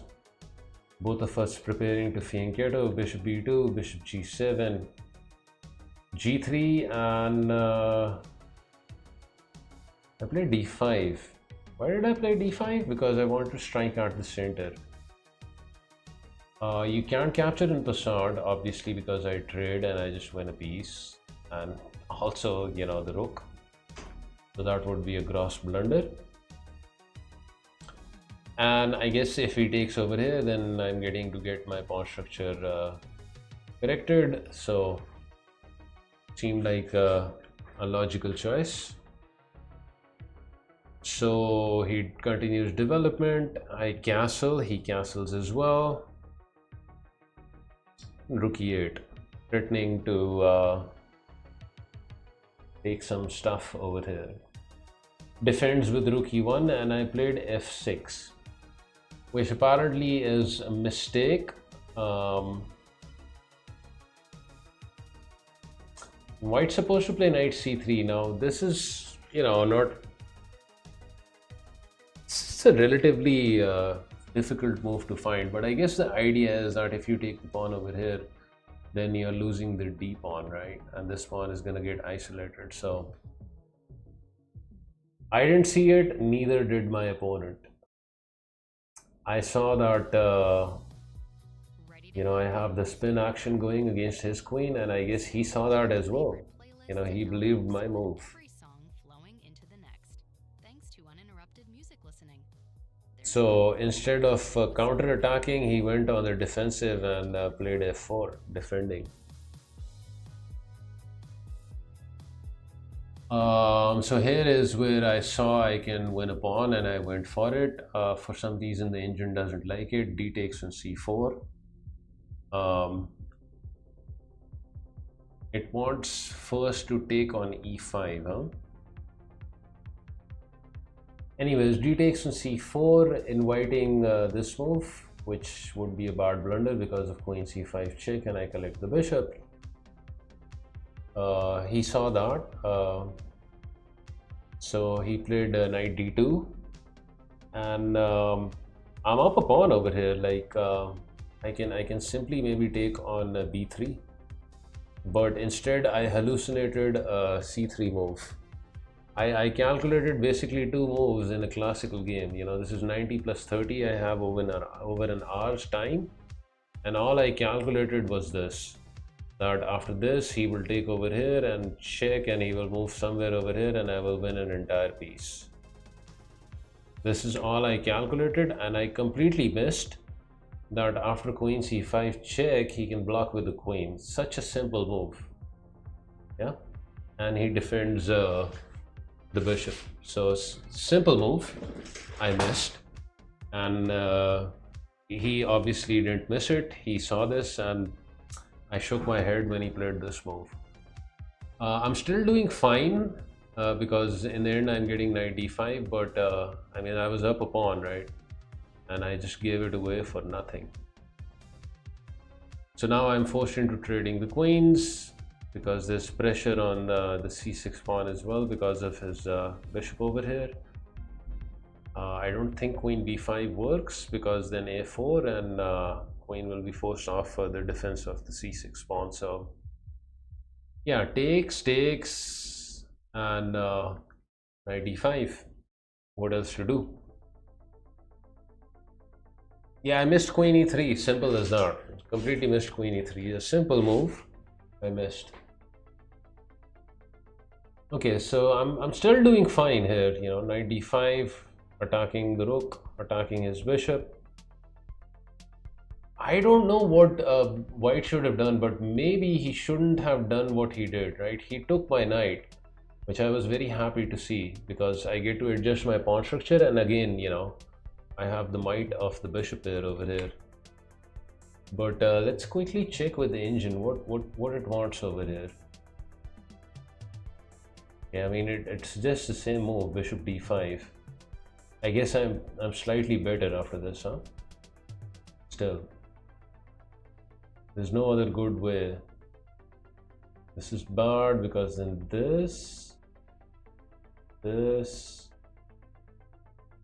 wow, and then take on e5, allowing this. Unreal because of this. Crazy. How the engine will undermine your center after bishop d5. Apparently it suggests that I'm slightly better.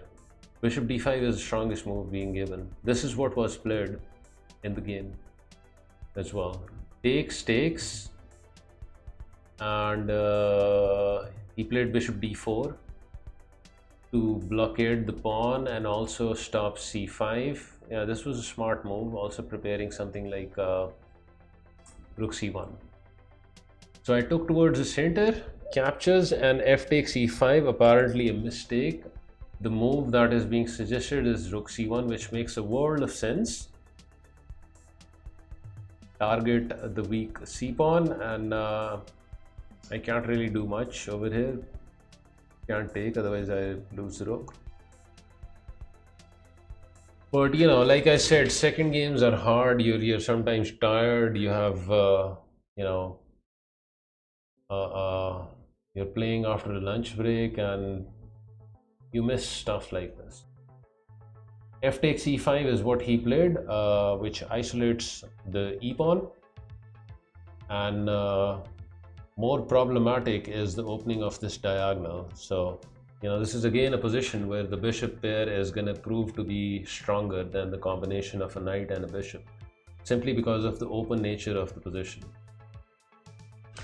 So f takes e5 and I have advantage after bishop h6, which is what I played, attacking the rook and forcing rook e2. And now I get to develop my other bishop with the bishop g4, again with tempo. So the rook is forced over to f2, and I played c5, which seemed like a fine move, and I think the engine also agrees. From a practical point of view, this pawn is a weakness, right? So something like rook c1 is going to get hunted. So basically I'm exchanging my weak pawn for this pawn, and also opening up the file in the process as well. So I thought it was a worthy exchange. c5 forces bishop c5, otherwise what else are you going to do? I mean, something like this is just crazy, you know. So captures, bishop d4, rook e7, king g2, very logical. He's trying to get some activity with his kingside pawns. I was happy to take over the c file, and I knew I had the advantage because I'm commanding the important files with my rooks, and these bishops are just crushing it, right? And the knight is being dominated by the pawn. I was still pissed off with the fact that I had blundered my extra pawn away, but I was still happy, you know, with my position. Okay, h3, bishop f5, and the reason I played bishop f5, knowing full well that he can play g4 over here, was I wanted him to play g4. I wanted to provoke this because I knew that, you know, these dark squares are going to get compromised. And g4 is what he went for. Bishop d3 is what I went for, keeping the bishop active. Knight f3 and bishop f4, not allowing unnecessary activity for white's pieces. Rook e1, hoping for trades. I declined that with bishop e4, and you know, this is not easy. There's a lot of pressure on white's position because of the bishop there.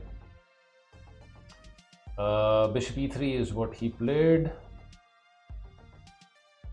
I didn't want to trade, so I moved my bishop back. Bishop d6. Rook c1, again hoping for trades. I played rook e8, which the engine doesn't like. It actually wants me to trade over here, right? Trade, and I don't know what the follow-up is. h5. Okay, I mean, I don't even understand h5. I guess if white takes, then you're opening up the g file. I don't know. I didn't see this. Wilsonia, what's up? Anyways, I didn't see this. I didn't want to trade, so I played this move. And he played bishop d4, getting his bishop out of danger. Rook f8, rook c6, attacking my bishop. And here is where I played a mediocre move. I played bishop b4 because I could have just played rook d7 over here comfortably. But I think I hallucinated this combination like this, and I thought then he could play this. And I completely forgot that I have rook f3 over here. Amazing move. Because if bishop captures, discovered check, and I pick up the bishop. So, because of my lack of vision over here, I saw this as a threat. This was not a threat. Bishop rook d6 was not a threat. Anyways, I played bishop e4, still with a better position because this pin is you know, it's quite strong over here. Okay, so rook f6. Finally, I traded a pair of rooks. Captures. Rook c7. King g3. Rook c1. King f4. h6. His king was getting a bit too frisky, so I decided to use my pawns over here on the king side. g5. Obviously h5. Bishop d4. a6.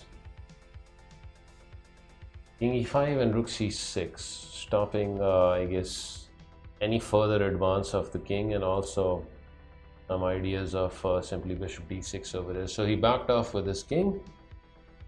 King f4. This was kind of a grind because he defended relatively well. I was better throughout in this endgame because of the strength of the bishop there.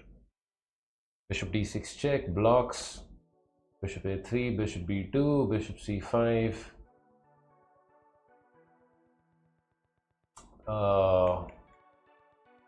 And here is where he finally moved his knight with knight d2. So bishop f5, still keeping hold of my bishop here. King f4 and rook d6, defending the pawn.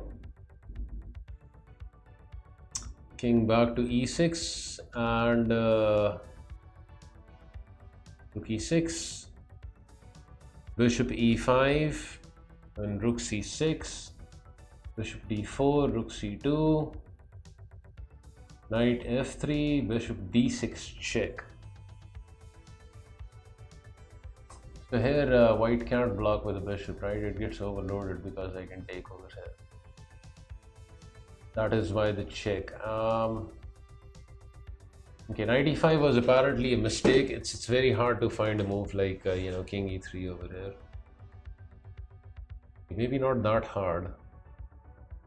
But anyways, he didn't play that. He played knight e5, and I went with rook c1, avoiding the trade. King e3,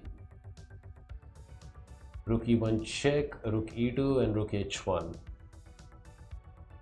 Slowly but surely, you know, making progress over here, hunting the h1 now. Knight f3. Simply pin the knight.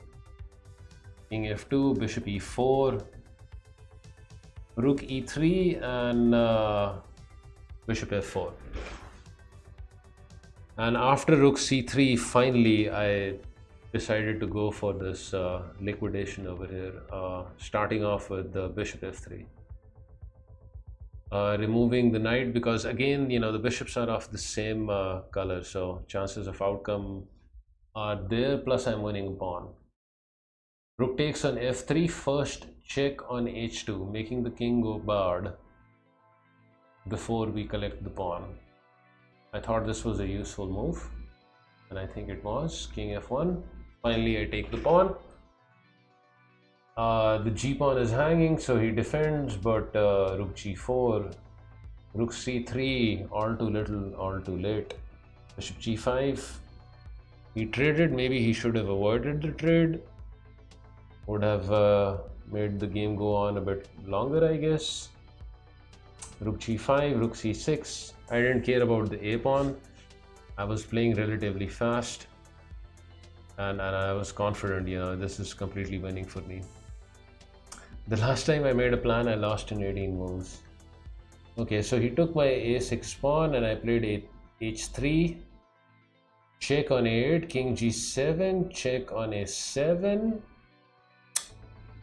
And I saw that he has this resource after king h6 that he will go for rook a8. But this is also winning for me, right? After rook a8, I simply go up the board, and you know, after this check, the king will be able to support this pawn. Started moving with his queenside pawn, but they take a lot of time, right? So king g4, rook h8, king g3, a5, h2, and again, you know, at this point I got up from the board, took a stroll and came back, and my opponent resigned. At this point it's just completely lost, because the threat over here is rook h5, which essentially forces rook captures h2, right? And after king captures h2, these pawns can't make progress. For example, if he plays something like a6, I mean, I have all the time in the world. Check, king goes somewhere, and then this stops any sort of play over here. So it's all over, right? Nothing works. Like this, again, check here, and you know, it's gonna take a while for this king to get over here, and I will queen with this. So this was the round 10 win, which confirmed my place in the national team, but the championship still wasn't confirmed because we still had the last round to go the next day. And this is what happened in the last round. I was with the white pieces, my opponent was with the black pieces. I played d4, he played knight f6. I looked up at him and I said, are we agreeing to a draw? And he said, yes, we are agreeing to a draw. Perhaps we should play out a few more moves.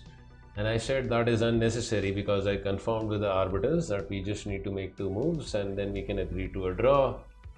We shook on it, we signed our sheets, and I became the national champion.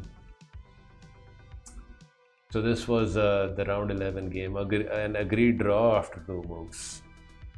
I did confirm from the arbiters because I was unsure you can offer a draw this early, but they said there was no rule. Like, you know, in some tournaments you have a rule for minimum moves of like 20 moves or something like that, but that rule didn't apply to this tournament. So after a couple of moves, it's completely fine. What did the computer analysis say about this game? I mean, it looks very complex, right? d4, knight f6, very deep moves.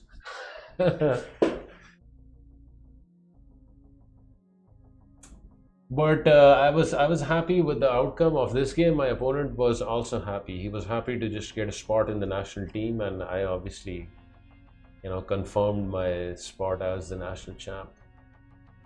I've never seen this position. So those were the games, guys. those were the games. One thing I'm proud of was the way I came back after that loss in round 4, because that was a big blow. To actually come back, so strong, winning 6 games and against some very good opponents. I take some credit for that. I'm proud of that. I didn't play the most accurate chess, but the mindset that I had after that loss is what I'm proud of. Mr. Heroic Dose, Congratulations. thank you so much for the 1000 bits. Chris, it's the study in my first study in my Leech's profile. I think this should take you over there, right? Yeah, it's a public study, so it's not anything that is private. Yeah, that's the link to it. So that was the national championship, guys. And now it's onwards to Budapest, Hungary in a couple of months. Okay, so I hope I didn't bore you guys too much with my analysis. I wanted to analyze the games in the first stream after the nationals. On Friday, I will come back to my regular, schedule, playing classical and rapid and all that jazz. I will be continuing to do puzzles, by the way, because 2 months is not a long time left, and I need to continue practicing. One thing I've learned playing over the board is that long puzzles is one of the best things that you can do to prepare yourself for classical tournaments. It's one of the best things that you can do. It improves your board vision, it helps you calculate, and it's just a wonderful exercise for preparing for a classical tournament. So that's what I plan on continuing doing. The food is very good in Hungary, so I've heard, and I guess I will find that out firsthand.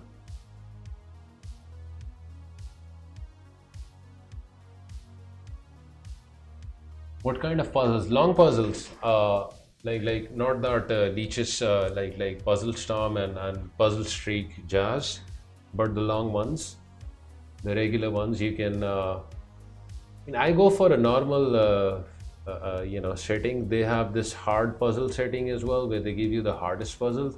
But I think the normal setting just works perfectly fine for me, because if you're like 2400-2500 rated in puzzles, in the normal setting you will get puzzles around those ratings. Sometimes you will get hard puzzles, sometimes you will get like 50-60 rating points lesser puzzles. So it's kind of a combination that works well for me.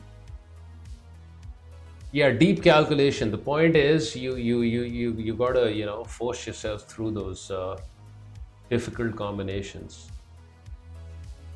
It helps you sharpen your board vision. It helps your calculating power tremendously. Long puzzles are a wonderful exercise.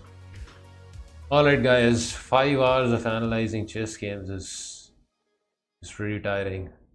Thank you so much for all the support. Big shout out to Mr. Cheesemate with like 10,000 bits. Mr. Huck 300 with 2,000 bits, Chess Spawn, Ilias and Heroic Dose with 1,000 bits each, Edward with 900, Erdiaz with 500 and TFS with 300, and also Karpov's Butler with 5 gifted subs. I think there was 5 gifted subs earlier by Tors as well. For some reason it's not showing in the weekly gift list. But thank you so much guys for all the support, really appreciate it. And this in case somebody missed the stream, it's gonna go on YouTube as well, because this was a copyright free stream. So I guess I will see you guys on Friday, and we are gonna be raiding somebody. Who are we raiding? Friend Lafong. OTB Chess at Pub Chess.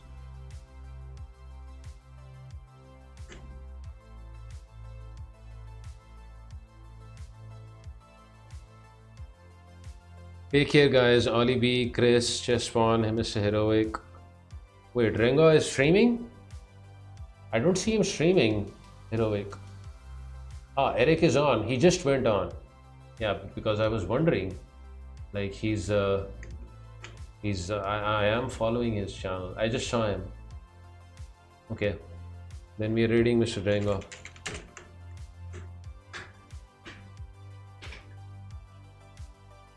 Ah, Raiders, alligators. I'll see you guys on Friday.